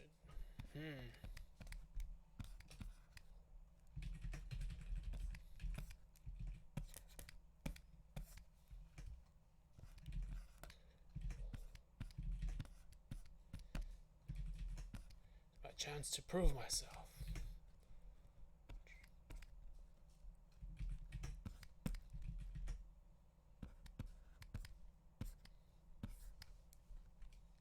Clenches his fist. He's like, ugh.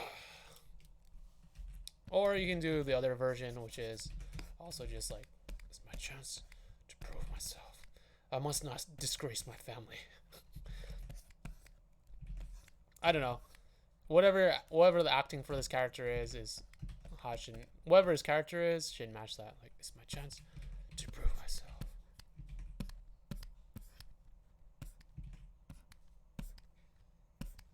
I will not be like my grandfather, a karate master.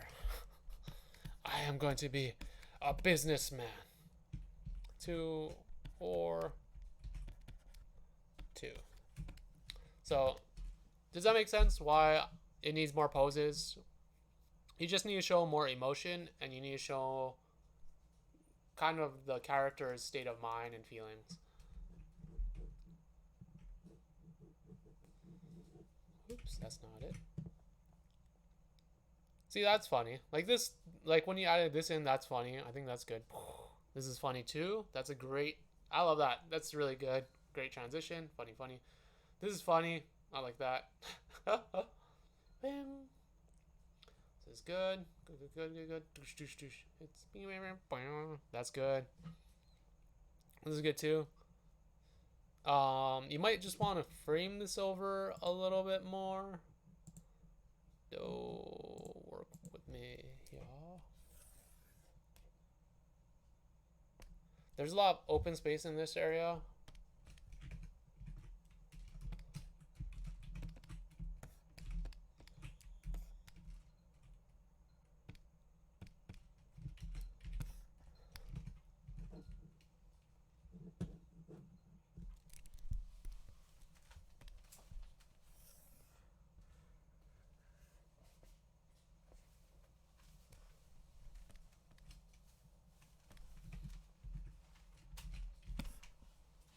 So because there's a lot of open space, I would suggest just framing it over a slight bit, right?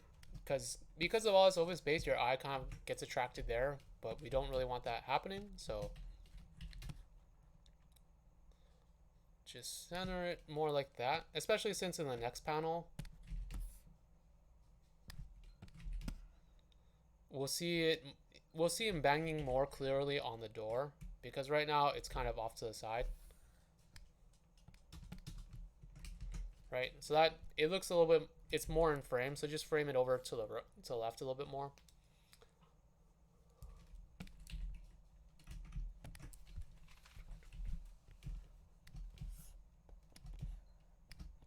But that's a good shot for the acting. I really like it. I think it's like I was talking about in the first. Oh shoot, that's why it wasn't working. Like I was talking about in the first board, like you want to have like an arc so that you can follow it, and so that there's a little bit of fun to it, and so that people know you can tell a story. and that's kind of the whole idea behind the making an effective storyboard for kind of a test. So yeah, it looks a lot better this way because the character is centered, the action is centered. You get to see it more clearly. This is funny. This is funny. No. That's fine. Opens it up, comes up. That's good. That's good. Oh, that's cool. That's a cool shot. I think that might stay. It's a little bit easier to animate. I'm not sure if this was intentional for him to be so far away, because in the next shot he's like right up against it, and that there's something funny about that. You can also push it so that he's even closer to it, make him go even closer, bring the fan even closer to him, and there's something funny about that. That just might be a stylistic choice, but I think everything throughout the rest of this is good. Like, I think it all works. I think you have some really funny beats. I think the story is good. I think the acting's good. Like, the expressions, you might need to add in a little bit, but I think all this stuff is pretty solid. Even this is good. This is funny. Like,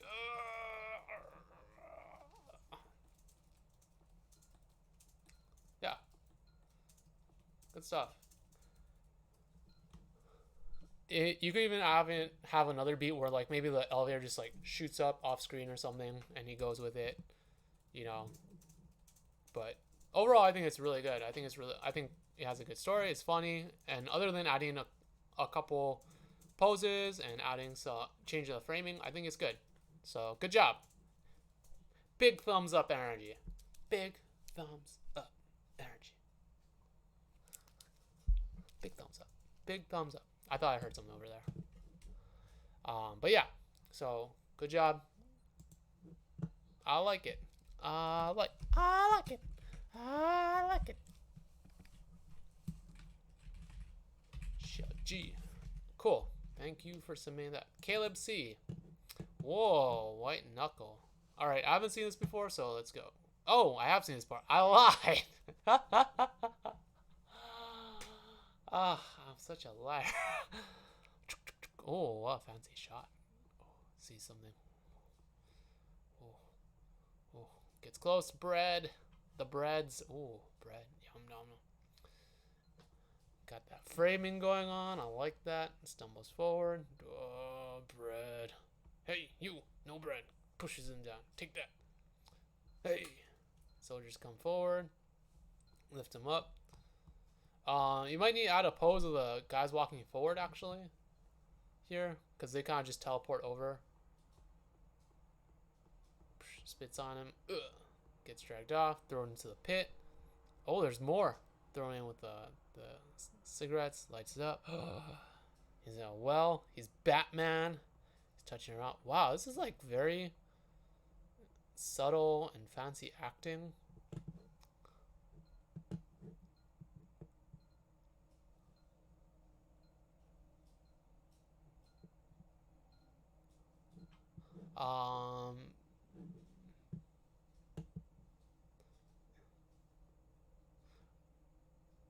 Attention grabbing Nate. Yeah, so he walks around. Sorry, I got caught up in the chat. Looks down. Whoa, what is that? A hand? Oh god, a giant hand? Oh no. Multiple small. This is gross. Ugh. Gets the hands. Oh, runs away. A bunch of hands come out. He's like, ah. They're getting handsy with him. Jumps, grabs it. Oh, he opens up. Oh, he falls. Whoa. Into the hands. They look down. They're like, oh no, the hands. Not the hands. All the hands escape. Oh, hands. Hands. It's Hansel and Gretel. Okay, Hansel and Gretel. Anyways, this is really very creative. Like, I did not expect seeing all these hands, and the fact that you drew them very well, I'm also like, damn, that's a lot of work. Cool stuff all around. We talked about this before, at least the first part of it, and I think it's really innovative and fun and creepy. I think your shot choices make sense now. Like, the fact that it's creepy, I like all these shots at the beginning a little bit more because it gives it a little bit of a weird vibe. When I first saw this, I didn't know where it went. I thought these shots were a little bit weird, but now in context with the other ones, it's fine. Again, you don't have to have him walking up completely like this, but because it seems to be more horror-ish, it's fine. I think it works. Getting pushed down, waves him over. I think in this shot, right, so you can see him back. The original shot was the reverse of this, but I think if you're going to do this shot, what we talked about was you need to have like him in the OTS. You need to have an OTS here or something, and you also have to have these guys walking forward. Yeah, I feel like this shot was slightly different.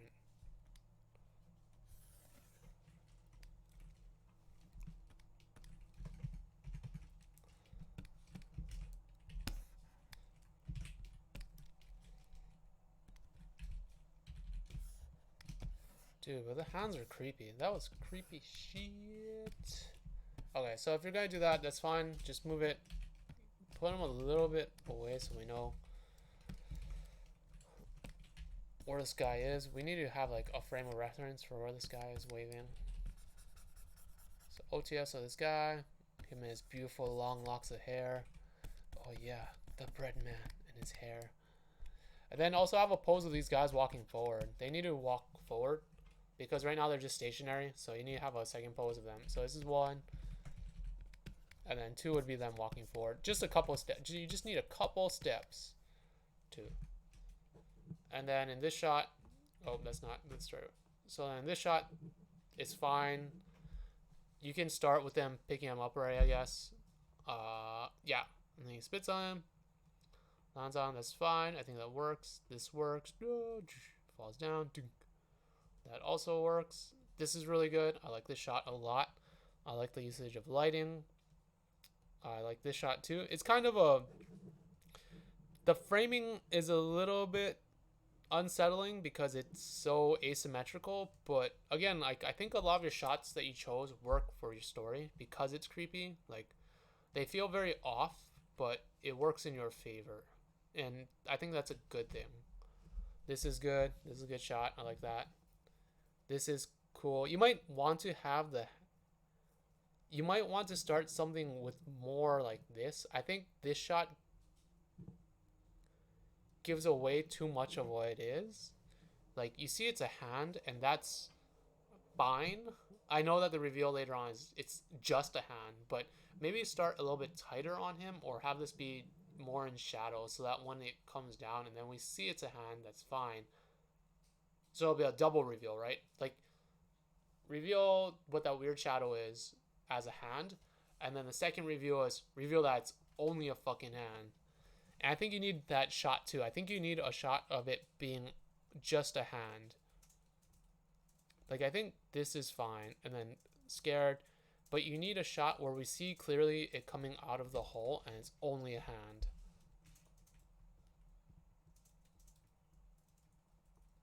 So maybe that's fine right here. Stop here, and then you need another shot.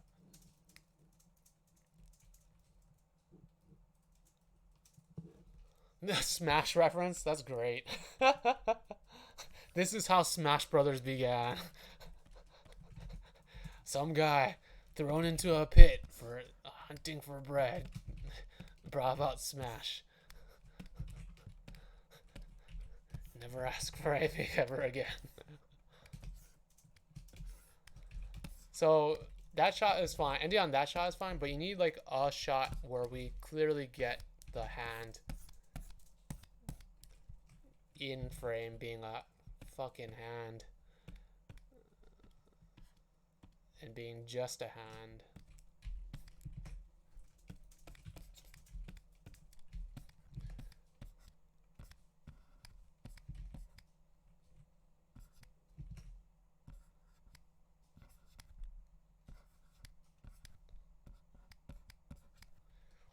You can even have like that scurrying shot of it coming toward camera-ish, have the background track with it, or pan back, BG.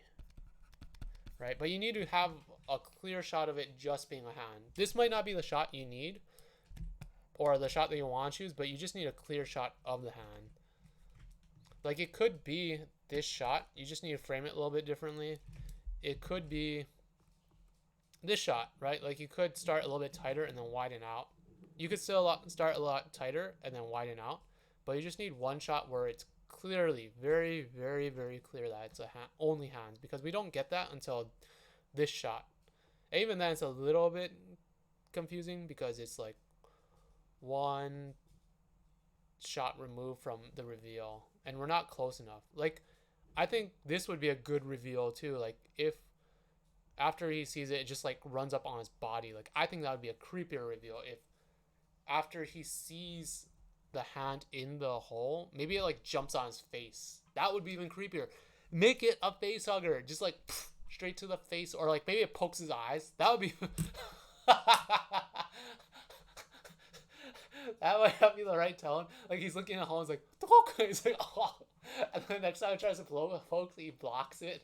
He like blocks, like, and then they do like rock paper. See, that's the wrong tone. But maybe have it jump on his face the first time, because that would be really fucking creepy. Or maybe it's like in his hair, or maybe he like grabs a hand and pulls it out, and he reveals it's only a hand. Like, there needs to be another revealed moment where it's just a hand, and you can do whatever you want with that. It could be a shot, it could be like a moment, whatever's.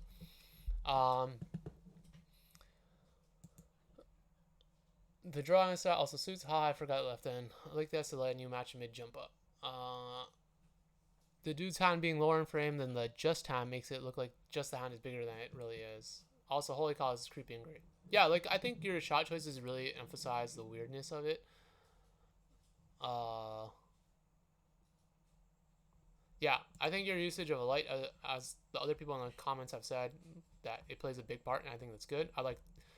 I think all your shot choices are good. I think they match it.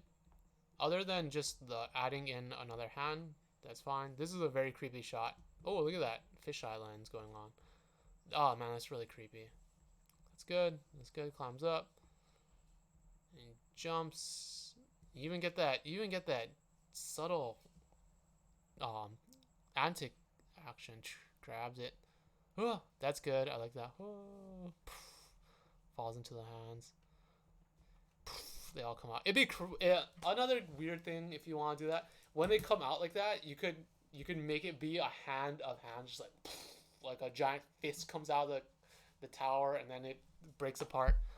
That could be a thing. That's cool. Oh, are all those hands from people who stole bread? Like, they chopped off all the hands? Is that what you're trying to say? That people who chop off hands of stealers will get their comeuppance? I feel like there's something there too. Like, maybe he's trying to steal something, and then they chopped off his hand, and then because of that, he got thrown in the pit, and he realizes all the hands of everyone that got chopped off are there, and they came back to haunt the bread maker. I don't know.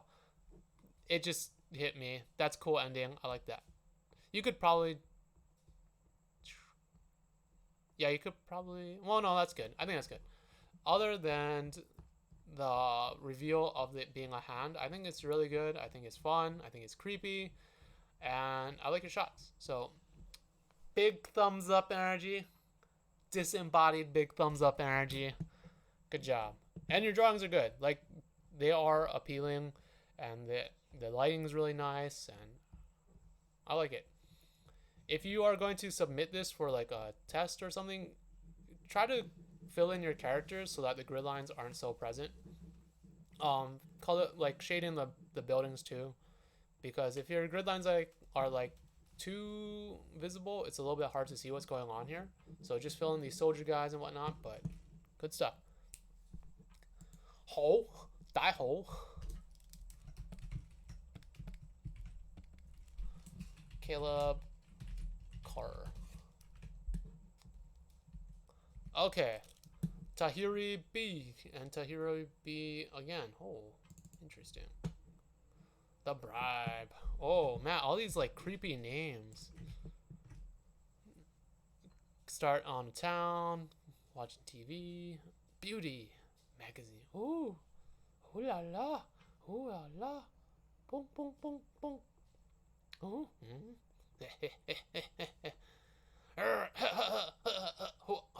Oh yeah. Ah yeah. Psh. Ah yeah yeah hey yeah. Ha ha. Psst. Oh. Yeah.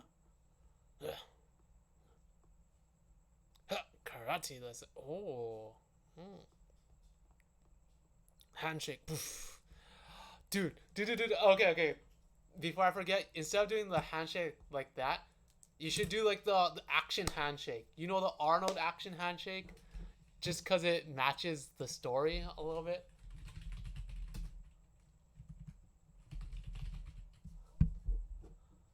Just because it matches the story.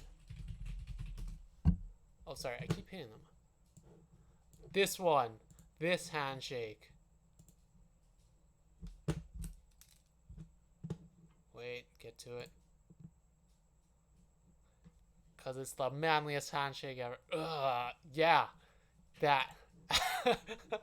That would be kind of funny, just as like a thing that.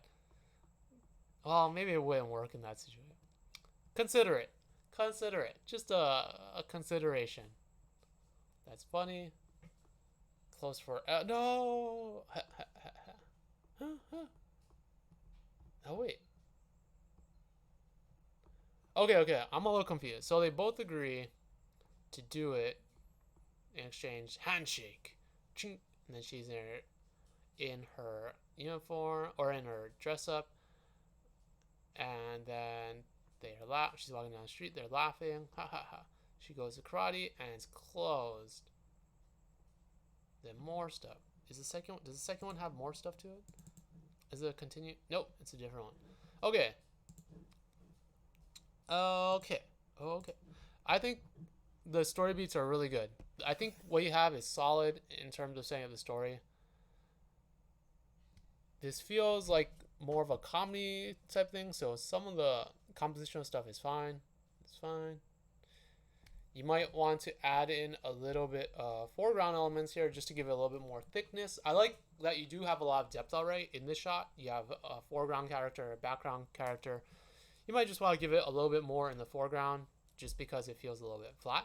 Otherwise, cool beans. Cool beans.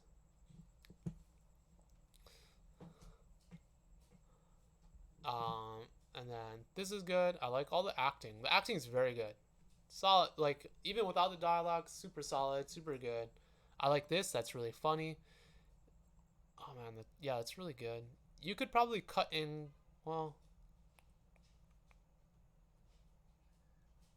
you might want to cut in closer on her just because it's a little bit wide, especially since it feels weird with an OTS or over the shoulder shot, right? Because if she's imagining it, we wouldn't see her in the frame if she's imagining something.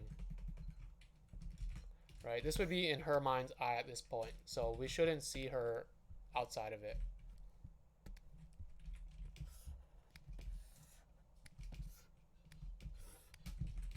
So just maybe a little bit tighter like that. Also, it'll help sell the idea a lot more clearly. And just take out the mom. Take her out. X. No mom.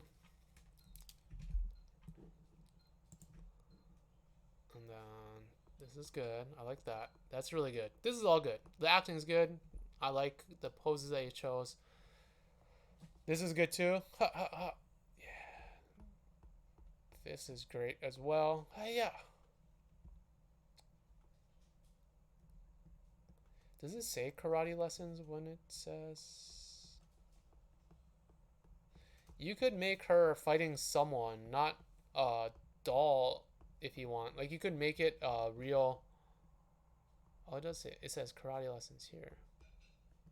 You could make it instead of it being a since it hasn't been revealed yet that it's karate lessons on the TV, right? Since it doesn't say karate lessons, you could have it just be another person she fights, like maybe a bad guy. Maybe make it look like a bad guy or something, and then she like kicks it, and it's like ah.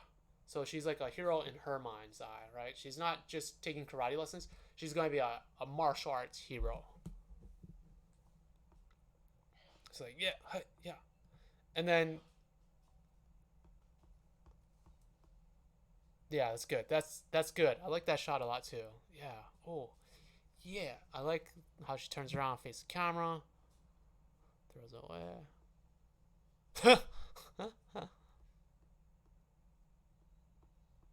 No, never. You might need to add in a pose here. So from this pose to this pose, it's a little bit jarring. What you need to do is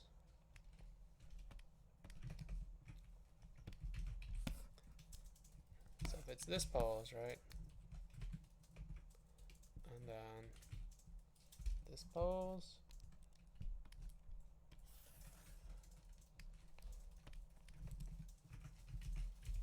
Right? You need to have either since it's a little bit too much of a jump of a cut, you need to have either a second pose where she brings her arm around to the front. So like so you show that she's revealing it. So this could be pose 1 here, and then pose 2 is it coming around. Or you can have this can be pose 2, and then pose 1 is the hand coming up into frame, right? You just need to add either or, right? Either show her arm coming around in this one, or show the hand coming up into frame here in this one. Either or. Because right now, it just kind of jumps from one position to the next, and you need to smooth out that transition a little bit.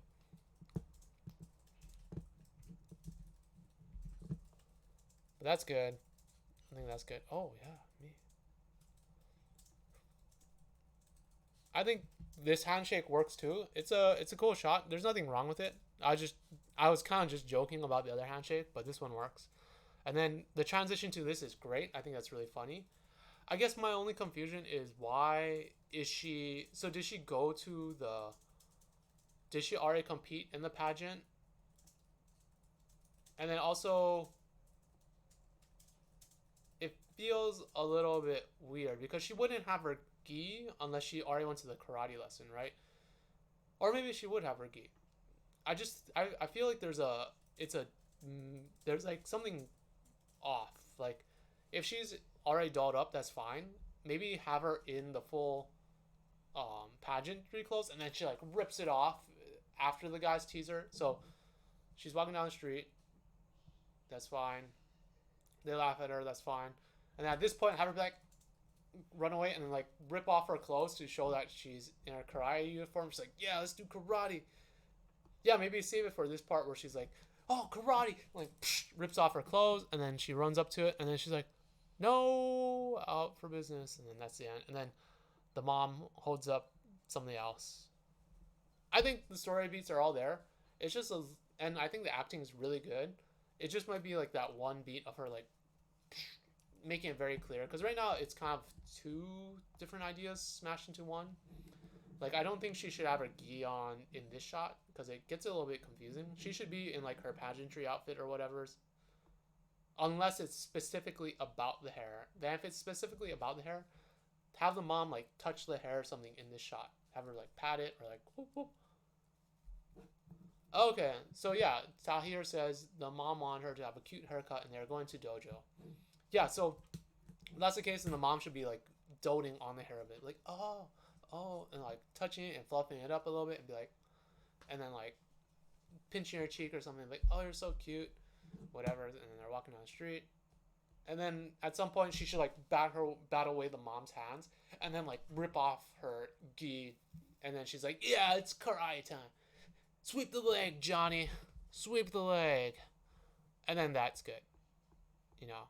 So I think it's just playing up the whole hair thing. Because right now I wasn't sure if it's like a hair or pageantry. So you just need to give it a little bit more love.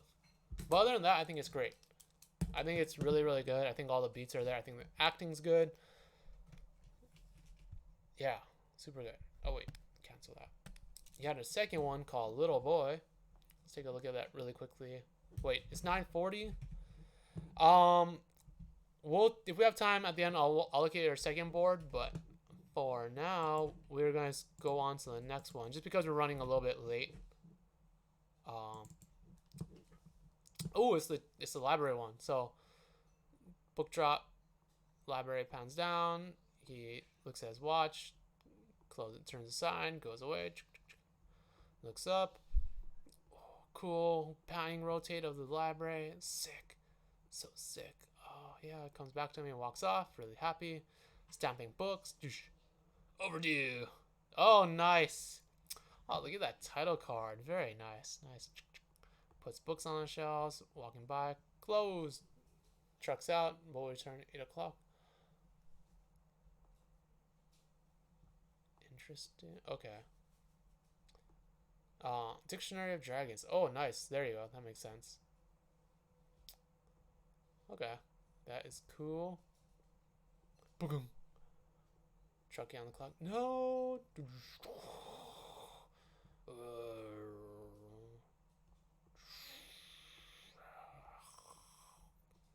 Hey, poke. Oh my god.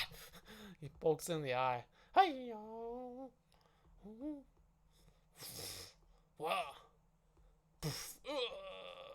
Don't watch. It's Peter Pan. Ooh. Oh, that's pretty cool.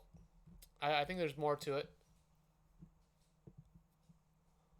Tahir says, yeah, haha, yeah, based on a true story, it was truly a bummer. Oh, damn.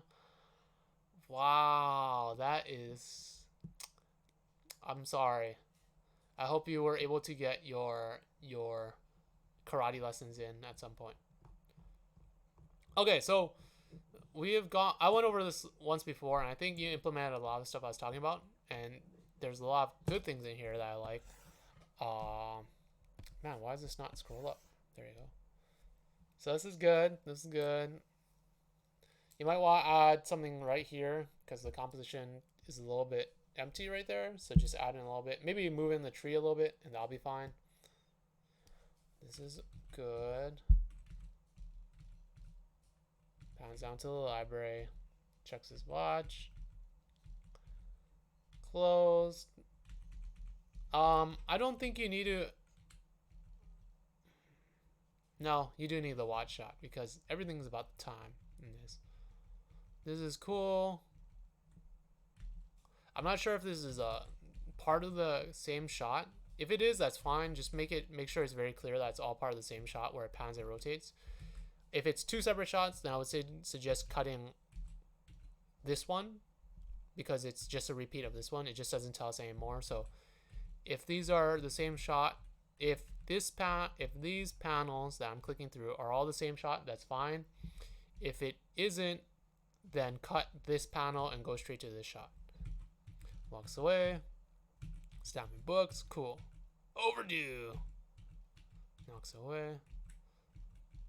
This is a little bit of a jump cut. You go from one shot to the next, and he's kind of in the same position and same silhouette, so be careful with that. Either widen out one shot or make one shot closer, or even just change the position of the camera because right now it's a little bit too jump cutty.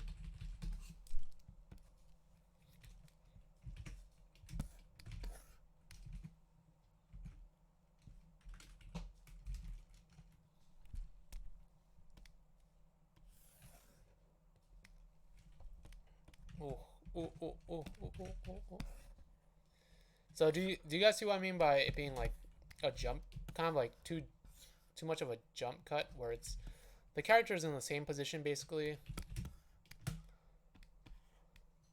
and so the shots kind of look the same but they're not supposed to be the same, right? So widen out one of these shots. I would suggest widening out this shot because we want to see more of the library. Things are getting a little tight. I think I talked about this before, just having like the library books or something. Or, like I said, you can just keep it like this. Just make it further away so we can get more of his body. Get that sexy noodle-like body boy in there. You know what? Yeah, just have it be a little bit further away. Have some foreground element stuff. Books, books, books. Maybe even a globe. Books, books, books, books, books. You know, just switch up the composition a little bit so it doesn't jump. It's fine. Close it, pound check out.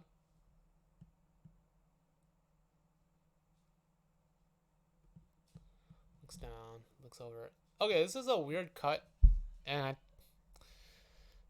I think it's a weird cut because he looks right here. He looks screen right, and then the next shot he's looking screen left, and so that's like a breaking of the 180.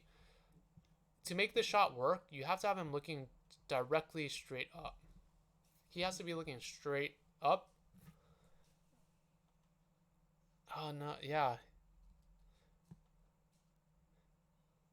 He needs to be looking up straight up in the shot. Take out this shot and go to this shot. All right, so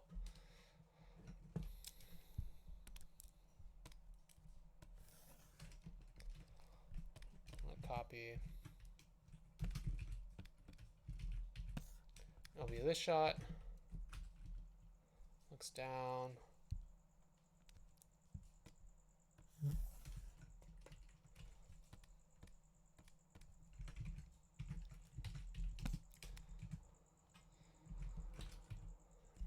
To their POV, that's good.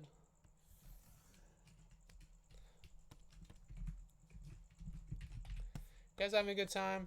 You guys feel like you're learning something and enjoying your Tuesday night?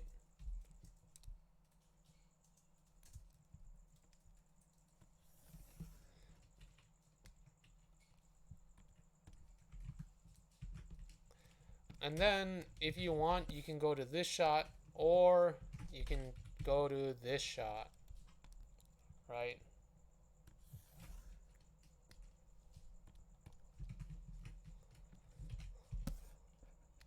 Right? I don't think you necessarily need to go back to this shot, to be honest. So, if this is scene 1, panel 1, panel 2, cut scene 2, panel 1. Just go to this shot afterwards. You don't need to go back to this shot. Take out that one. Just have him start by looking down at the book. You just need to start pose.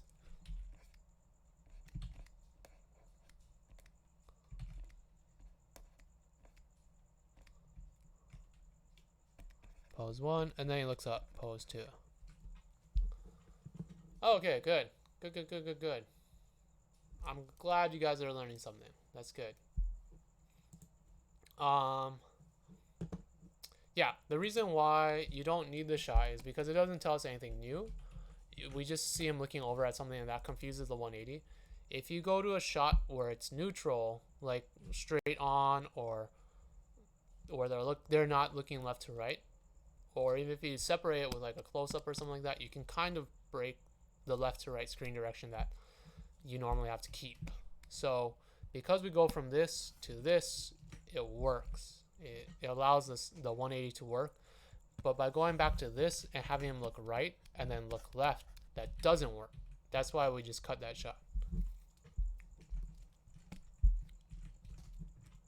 Oh shoot, I almost lost all of it. 2019.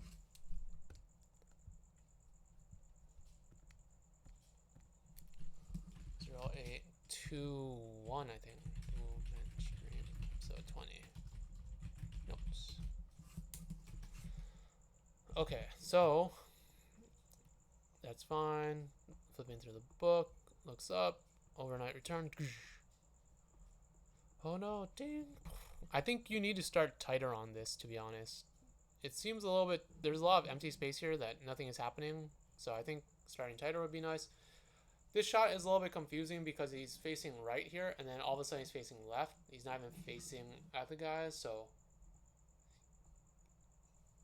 either take out this shot or just cut straight to this point. I think going from this to this is better. I think that works very well. So keep the shot like that. Boink! Fallen Shazam. That's cool.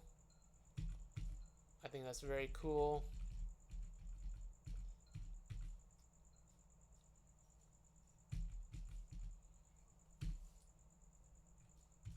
Boom. That's cool.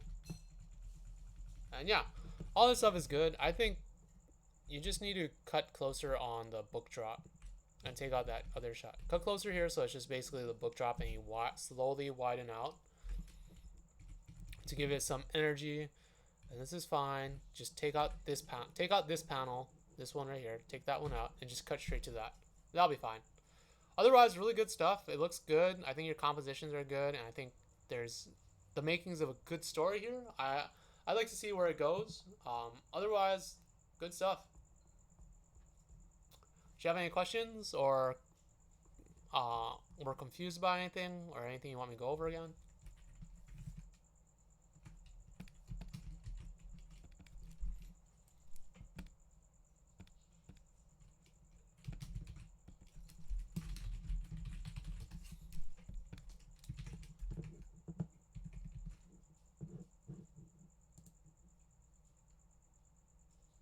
Yeah, that guy 331 says that dragon unveiling its wings was cool as sheet cake. As cool as sheet cake, guys. Yeah, very cool. I love it. It reminded me of Magic cards. Have you guys ever played? Have you guys ever used the card Shivan Dragon? It reminds me exactly of that. And it was the sickest card when I was a kid. So sick. Look at that. Tell me that doesn't look super sick and super similar. Damn, man. This is like a classic, a very, very classic Magic card. It was by the illustrator Melissa Benson, and she signed her work like this. And she did she's done quite a few notable, like Nightmare and also the Pit Lord or something. It's like so good. Anyways, her artwork's really good. It reminded me of that. They both look sick. Sick, sick, sick. I wonder if Melissa Benson has more. Magic. The Gathering.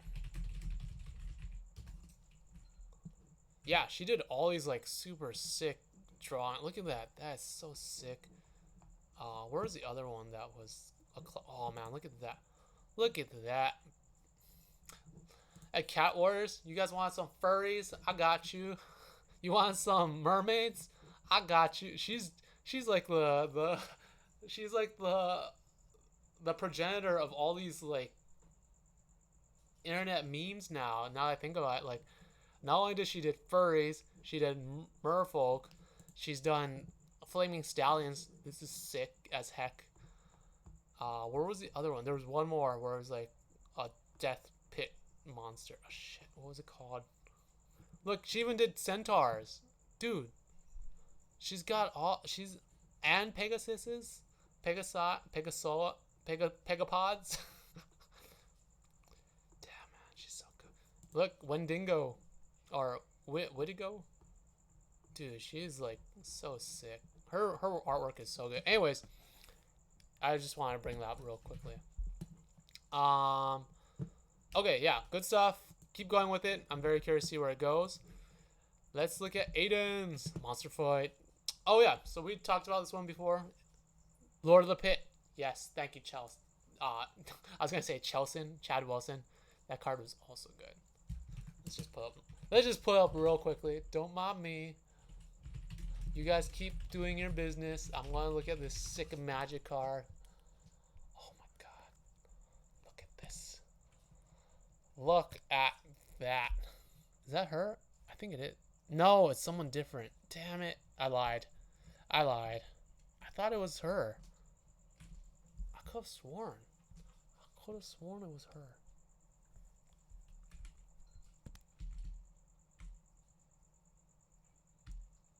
Damn. Anyways, never mind. That was someone different. But she did the Shivan Dragon. That was hella cool. Okay. We had talked about this one before with Aiden, and let's see where it's going. Pan, pan, pan, running. Where it was coming in, chasing it, stops, comes to stop. I think we talked about this last time. Make sure it's just 2 panels, so it's not like he's 2 people. Just make sure 1 panel and then a second panel with him in that position. Goes attack, turns around, boom, gets hit in the face with a spear or staff, falls down, lands. They smile, she winks. Thanks, sister. Comes forward. They run forward. jumps over, sweeps him under, hits him. Oh, there you go. You got the antic in there. Nice. Punches. Blocks. Block. Hits him in the face. Throws him all the way. I love that. Blocks. And pshing, pshing, block. Pshing, pshing, pshing, pshing. That's cool. I like that. Oh, so cool. Pshing. Punches him in the face. Hits him with it. Oh, you added more. Oh, this is the new stuff. Punches him in the face. Throws a stick. Goes to punch. Block. Oh, she gets cut in the eye. Hit. Oh, hey, that's good. That's a good cut. I like that because it keeps with the action and it's a nice. I don't know. It keeps with the action and it's a nice just smooth cut between the two because when it gets hit, it follows the motion too. Like she's getting hit left to right here, and then we see her going left to right, and this was kind of in the same screen position I was before or screen location. Our eyes are like in this area, and then our eyes will be in the same area, so it's good. Nice. Big thumbs up. Boom, hits the thing. Gets up. They fight. Oh. Whoa, she does some MMA takedown. Slams him down. That was pretty sick too. Let's look at that again. She does a... Whoa. You might need another pose after that. We'll get to that. Takes him down. Hits the ground. Knocks out. Huffing turns. Oh, she's a werewolf. Oh, she's part werewolf. What a reveal. Okay. Cool. We'll get back to all that stuff. All right. I think, like I said, just separate these two out. That's fine. Comes in, boom, hits him in the face, falls down, lands. I still don't know if they know each other. It doesn't seem like they do.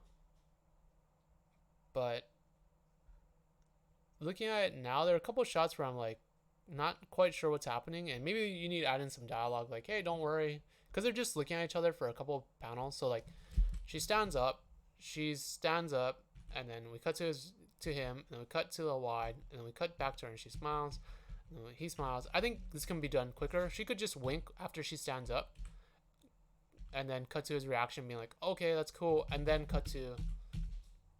Here, because it's getting confusing.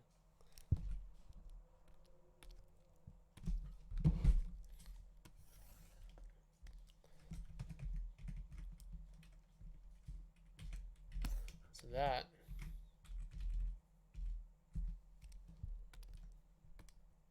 Cut to his reaction. Whatever that may be. He could be scared or happy or whatever. And then cut to...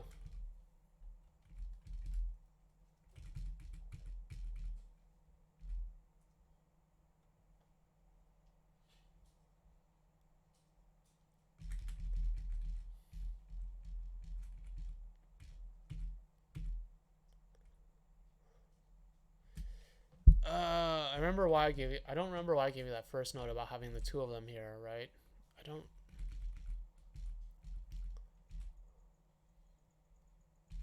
I think it's because we need to see their screen position.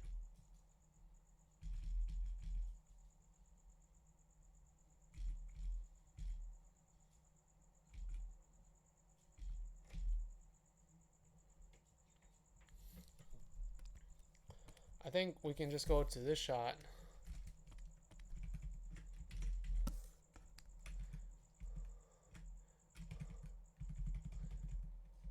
And then go to this shot, but tighter. Oi. Alright. That's what we're going to do. That's what we're going to do. So, stands up.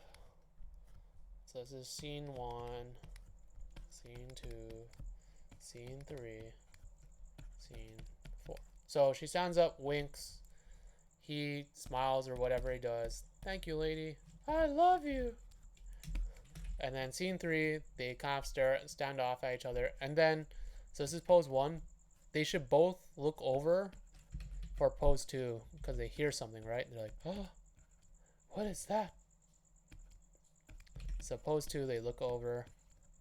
Maybe she looks up a little bit, just a little bit up. It's like, huh? That's her pose 2. And then we cut to just like their POV, right?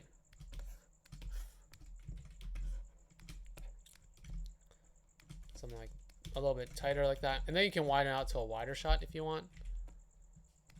But maybe the kid's on the side here instead. Right? Something like, oh shoot, let's frame it like that. And then maybe the kid is right here. Right?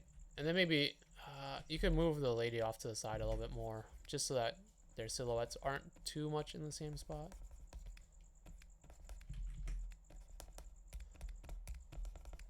Right? Like that. That way you don't have so many that way you don't have too many shots of them just looking at each other without any dialogue, because that feels a little weird. This kind of explains it really quickly. Aiden says they don't know each other. I want him to be a little nervous because he doesn't know if she'd be dangerous or not, but she reassures him. Okay, so if that's the case, then in this shot, in the previous version, just have him step back a little bit, or at least be like, add a little bit more acting to sell the idea that he doesn't know her and he's nervous. And in that case, that changes things, but yeah, this is another option if you want to use it. Okay, she comes to the center. That's fine. Did we talk about this last time? Oh, did I not talk about this last time? The screen direction, I think. So they're moving left to right the whole time, and then they're coming right to the left. You can just flop this shot. You can literally just flop this shot, and you can literally just flop this shot, and this shot, and it'll be fine. Just flip it so that they're going left to right still. She jumps over, hits them, ding, ding. That's cool. It's a little bit of a jump cut, but I think it might be the same shot. Nice. Throws him out of the way. I love that. I love how he just throws him out of the way. He's like, get out of here. It's time for me to fight. Ping, ping, ping, ping, ping, ping, ping. That's cool. I like that. I like that. Boom, punches him. Boom, that's cool. I like that. Maybe have the punches coming toward camera a little bit more. A little bit more toward camera, because it feels a little bit... It feels like a weird cut, because he's punching left to right, and then this one, the punches are coming in right to left. And you can kind of smooth out if the punches are coming a little bit more toward camera, and then she's blocking. Yeah, especially since she's like looking in the opposite direction, you might need to like just kind of have her punch a little bit more toward camera.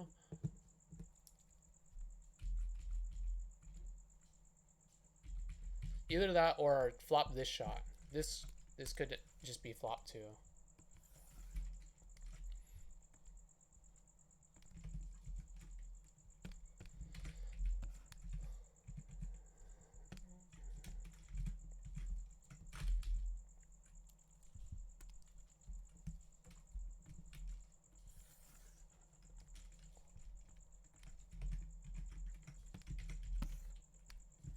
Right, so if he's punching in that shot, just have this one be flop then. See, so now it just preserves that right to leftness of it. He's punching this way. And so it coming in makes more sense coming this way. Does that make sense? The right to left? That's cool, that's cool, that's fine. And then you can just have the other one flop this one and it'll be fine. That's cool. I like that. Ugh.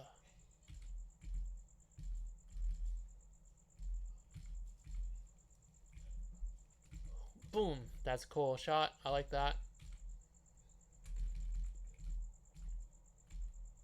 You might need to add in a little bit more acting where she's like, oh, whatever. Because it happens pretty quickly, but I know it's an important moment. So you might want to add a little bit more in. Gets up. Sees his POV. Maybe instead of him... Is that a trucking? truck out. Oh, it's a wide out. It's a truck out. Okay. You might want to start him a little bit further back so that he can gain more in camera. Dodge, boom. Oh, okay, this is what I was talking about. So this is a really cool scene. I like this a lot. Like where she does like this cool MMA thing to him. I don't know, cool MMA takedown. You might, since it's such a unique thing, you might need to spell it out just a little bit more. So this is pose 1.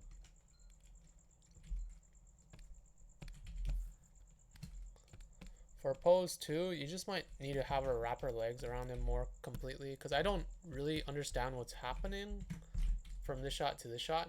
Like it's kind of a crazy cut. So you might just need to spell it out a little bit more in the previous one.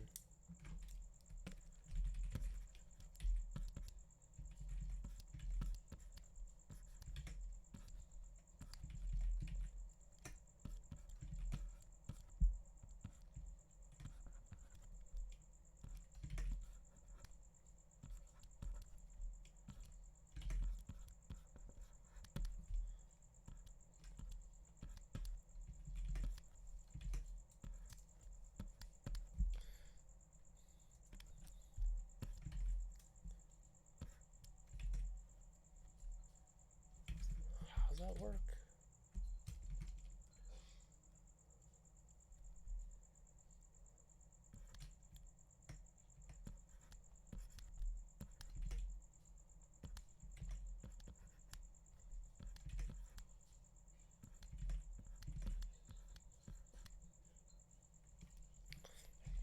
I'm not sure if I'm drawing this right, but something, you just need like another pose or something to make sure that we clearly get the idea she's wrapping his legs around him. And like,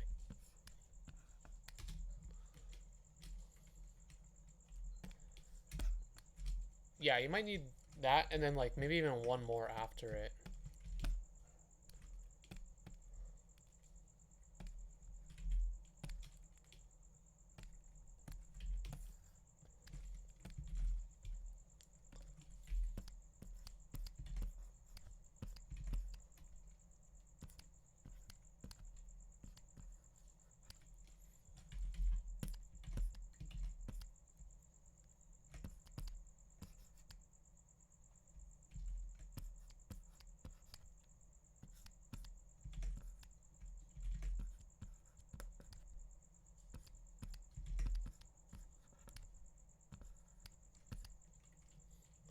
Right?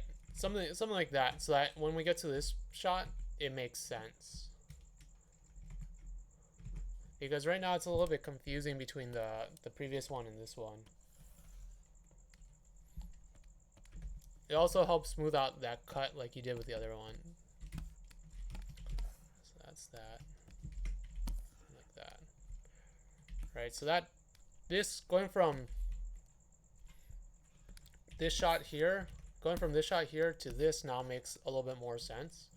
You can kind of see how it connects a little bit more clearly, because this one, she's still mid-jump, and then all of a sudden she's around him here. So you kind of just need that extra 1 or 2 poses that explain what's happening, because it's such a unique move.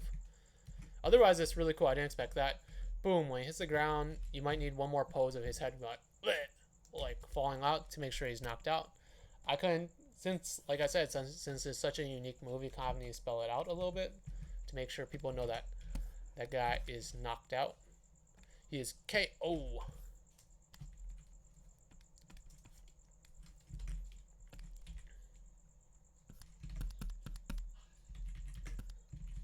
It might not be X's, but you just need that mouth open pose where he's like,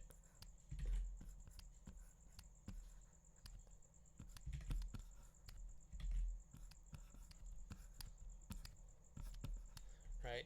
Ugh, I'm knocked out. Code. And then that's fine. That's fine. For this, you might want to bring them closer together. Oh no, they don't know each other. That's right. It's fine. Smiles like, thank you, lady. You want to reveal it. You give that start pose and then have her turn around.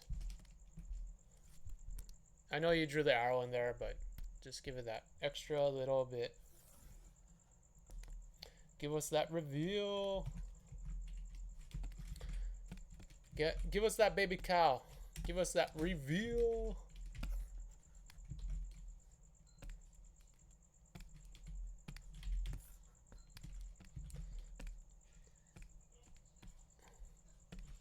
So you need to have her turned away at this point.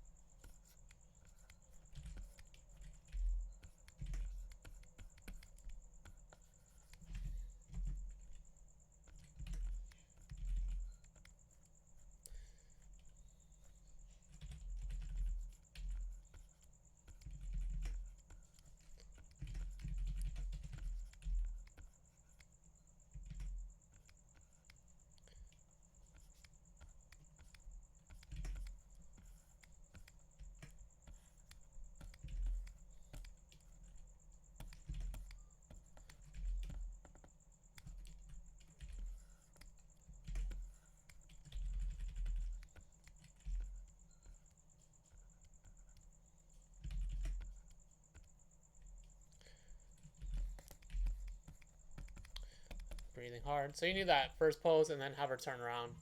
Otherwise, you're giving away the otherwise this doesn't hit as hard. You just want to make sure it hits super hard, so give us that turnaround. And that's fine. No, and then it covers her face.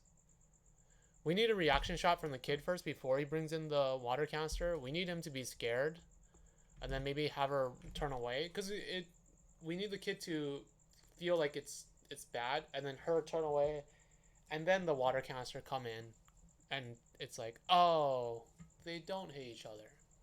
Does that make sense? Like, just story-wise, you need that extra beat of him being scared first, and then overcoming his fear by giving her the water canister.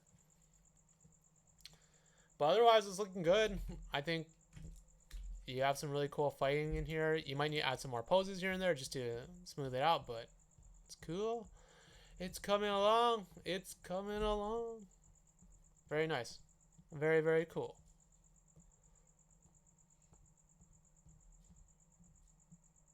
Yeah. Very cool. Very, very cool. Good job with that. It's very cool seeing your progress and seeing how much you've done since the first time. So, good job. 2 thumbs up. Big thumb energy. One of my friends, her mom, whenever she's happy with what her daughter's doing, she'll give her the thumbs up emoji and be like, big thumbs up. And so I love it. I think it's great. And now I call it big thumb up energy, like big thumb up energy. BTUs. Give you that BTUE or Batui. Big thumb up energy. Yeah. Chad said best. Great work, everyone. I think everyone's doing a good job. I think there's a lot of good stuff to work off of. Regardless of what you plan to do with it, I think a lot of it is fun and entertaining, and I think you can take it places. You can improve upon it, and if it's at a point where you think you can send it to people to test, then that's fine too. Like, I really like a lot of the stuff I saw. What is this? Oh, this is Caleb Carr stuff. So, do you guys have any questions before we wrap up? Any questions? Any ideas? Anything you want to see? Be sure to leave a comment in the YouTube video about what you want me to talk about next time. If there's anything you want me to spend more time with. If there is, if you want to see more of anything, leave it in the comment section below. If you haven't already, subscribe, of course. Smash that like button. I can't do that. I can't. I don't have that hustle in me quite yet, where it's like, smash that like button, smash that like button, hit the subscribe, leave the comments below. Just leave a comment below for what you want to see. You don't have to subscribe if you don't want to. Like if you do, whatever's. You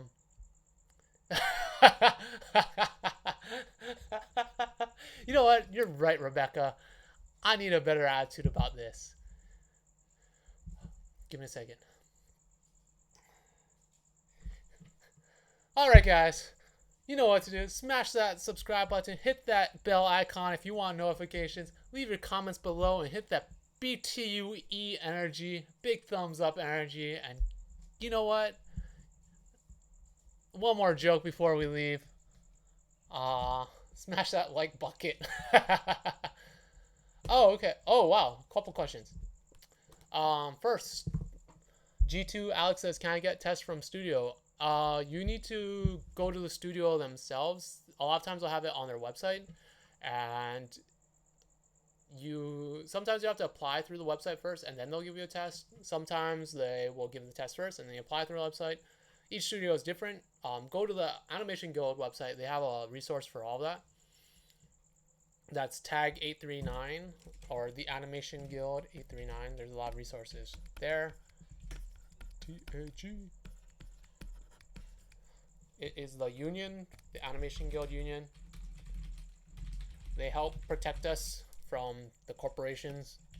Like, I don't mean that sarcastically. They really do help us. So if you're trying to get into animation, there are good resources to start from. That guy 331 says, "Where do you submit a board? Where do you go to submit a board to you?" To me, I always post a link on my Twitter. It's usually to the same space, the Gmail. Let me see if I can pull it up. The Gmail link to my G Drive.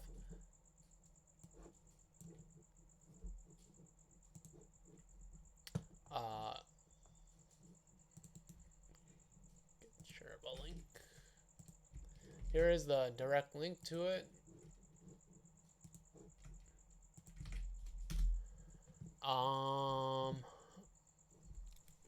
Link to Summit Storyboards. Do you know any good resources? Eldrick Scribe says, "Do you know any good resources for studying expressions?" Ooh, I would suggest Googling Disney expression sheet. And you'll get a lot of different hits, and this is a good place to start. You guys see a bunch of different expressions. You guys see how they do it. I think Disney does expressions the best.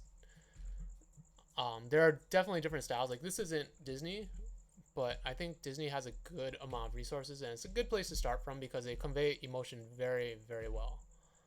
And for a lot of different types of characters, both human and animal. So, whoa, is that from Goofy movie? Wow, I have not seen that. Hero, Tangled, yeah, definitely. Oh, that's pretty good too. That's really good. 29. Damn, this is. Look at that shade.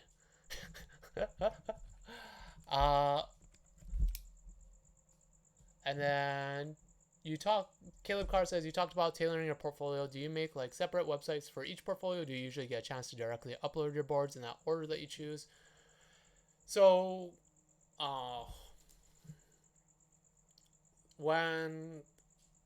usually when I submit stuff, I have to submit it as like a zip file because of the PDFs are really big. In that case, I'll name them in the order I want. So I'll be like 001 David Dwoo storyboard, and I'll describe it like action sequence, and then 002 David Dwoo storyboard, acting or drama, and then it'll be arranged in the order I want them to see it. If it's just a general like, "What do you have?" then I'll just send them straight to my website, and then it's kind of in the order of what I think is my best work to best and most recent work to some of my older stuff. But I usually try to vary it. So like the top three are like, these two are action, and then this one is more talking interrogation. This one's more drama. This one's comedy. This one's singing, and then this one's comedy. So I give a little bit of variety. If they want to see, I always also give the caveat, like, if you want to see more, just email me and I'll send you more specific stuff, which I did. I sent more weird stuff for the project I'm working on now. I created a whole new portfolio for that, and that was just like weird drawings I did and things that I thought would match what they're looking for. So yeah, it depends on how they want it, but whichever the way they do, I try to tailor it for that. Like, comment, subscribe, click like and subscribe. More jokes, yes. It's all about the jokes. Glenn Keane. I met Glenn Keane. He's a really cool guy. A little bit on the older side. But okay, so I met him and I was doing some freelance for something he's working on, and what ended up happening was he had a note for me and drew it on a piece of paper, and he's like, hey, do it like this. And then I was about to take the paper home, and the production coordinator was like, no, you can't take that. I was like, what? Like, I need it for the note. They're like, it's okay, we'll scan for you and send it to you. I was like, oh, okay. I found out that a lot of people will take these drawings that he does, and he does them very quickly. Like, he just busts them out. He'll be like, oh yeah, just like, make it like that. Like, and it looks great. It looks amazing. It looks like a well-rendered drawing. And they're just like, you can't take that because people have been selling them on eBay. I was like, what? I was just going to frame it and plaster it in gold and then like have it sealed forever and give it to my children as their birthright, but now I can't even do that. He's a really nice guy. He draws really well and really fast. I'm just impressed. Minmay says, can we go over the Animation Guild's pay rate sheet? It could be on the next stream. Yeah, we could do that. It's a little bit complicated, but we can go over it and we can talk about the guild stuff more. Yeah, we can do that for sure. That is something I didn't consider. Any more questions about the animations? Otherwise, next week I'm going to bring on Arthur if he's still around, and then we will talk about design and composition, because I think that helps our work as storyboarders, learning design rules, composition rules, figuring out what looks good, how to make shots look better, yada yada yada. And then if you're interested in that, it also helps as well. Ace asked, so what happened to it? They just took it from me. Like, I couldn't have it. It was cool. It was just like a drawing of a landscape. It wasn't even a character. It was just like, we want you to frame it like this instead. Like, have it be like this, and then have stuff up here like this. And then I was like, oh, that's a really good drawing. Like, I'll take it and then just trace over it or whatever. And they're like, no, you can't have it. Thank you, Alex. G2 Alex, thank you for your subscription. I appreciate it. Big thumbs up, energy to you.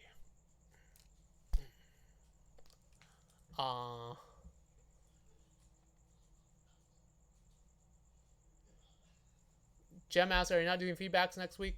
We shall see. I don't think. Well, I need to talk to Arthur, but I don't. If Arthur's on, then no.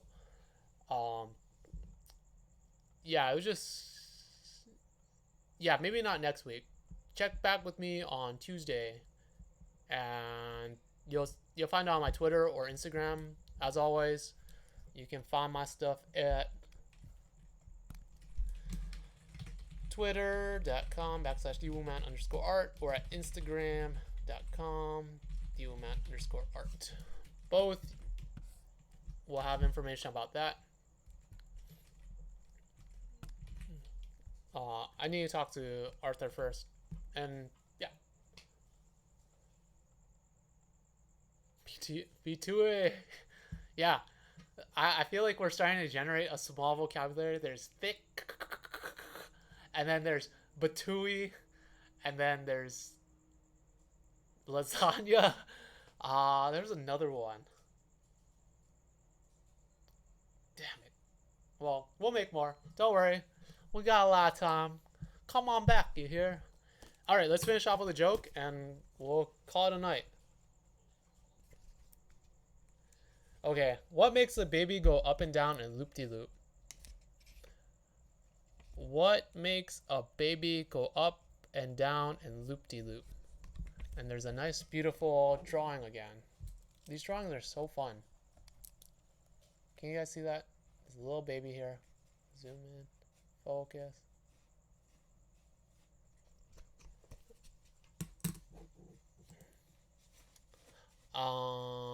Thank you, Ace. I appreciate that. Big thumbs up. Since your second video. Damn, that's a long time ago. I wish it would tell you how long people are. Tahir says, tips on how to game plan for expos like Lightbox would be great too. I don't have any information about that. I could talk to recruiters and see what they have to say. Oh yeah, the notes will be up. Hold on. Yeah, let's put that up in the drive. Let me see. It would be interesting to see if I could get like maybe some information from like a recruiter or something to talk about that, because that's something I'm not at all familiar with, like what they're looking for or what they want. So I don't really want to give feedback on that unless I'm 100% sure.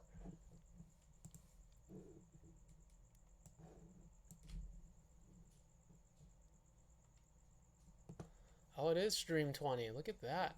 We've been here for a while. We've been here like the Overlook Hotel forever. Okay, so what makes a baby go up and down and loop-de-loop? That is a stroller coaster. A stroller coaster. And look, they even have a drawing for it. Oops, the other way. Stroller coaster. Not very safe, but it's hilarious. Hilarious. Let's see if that uploaded. All right.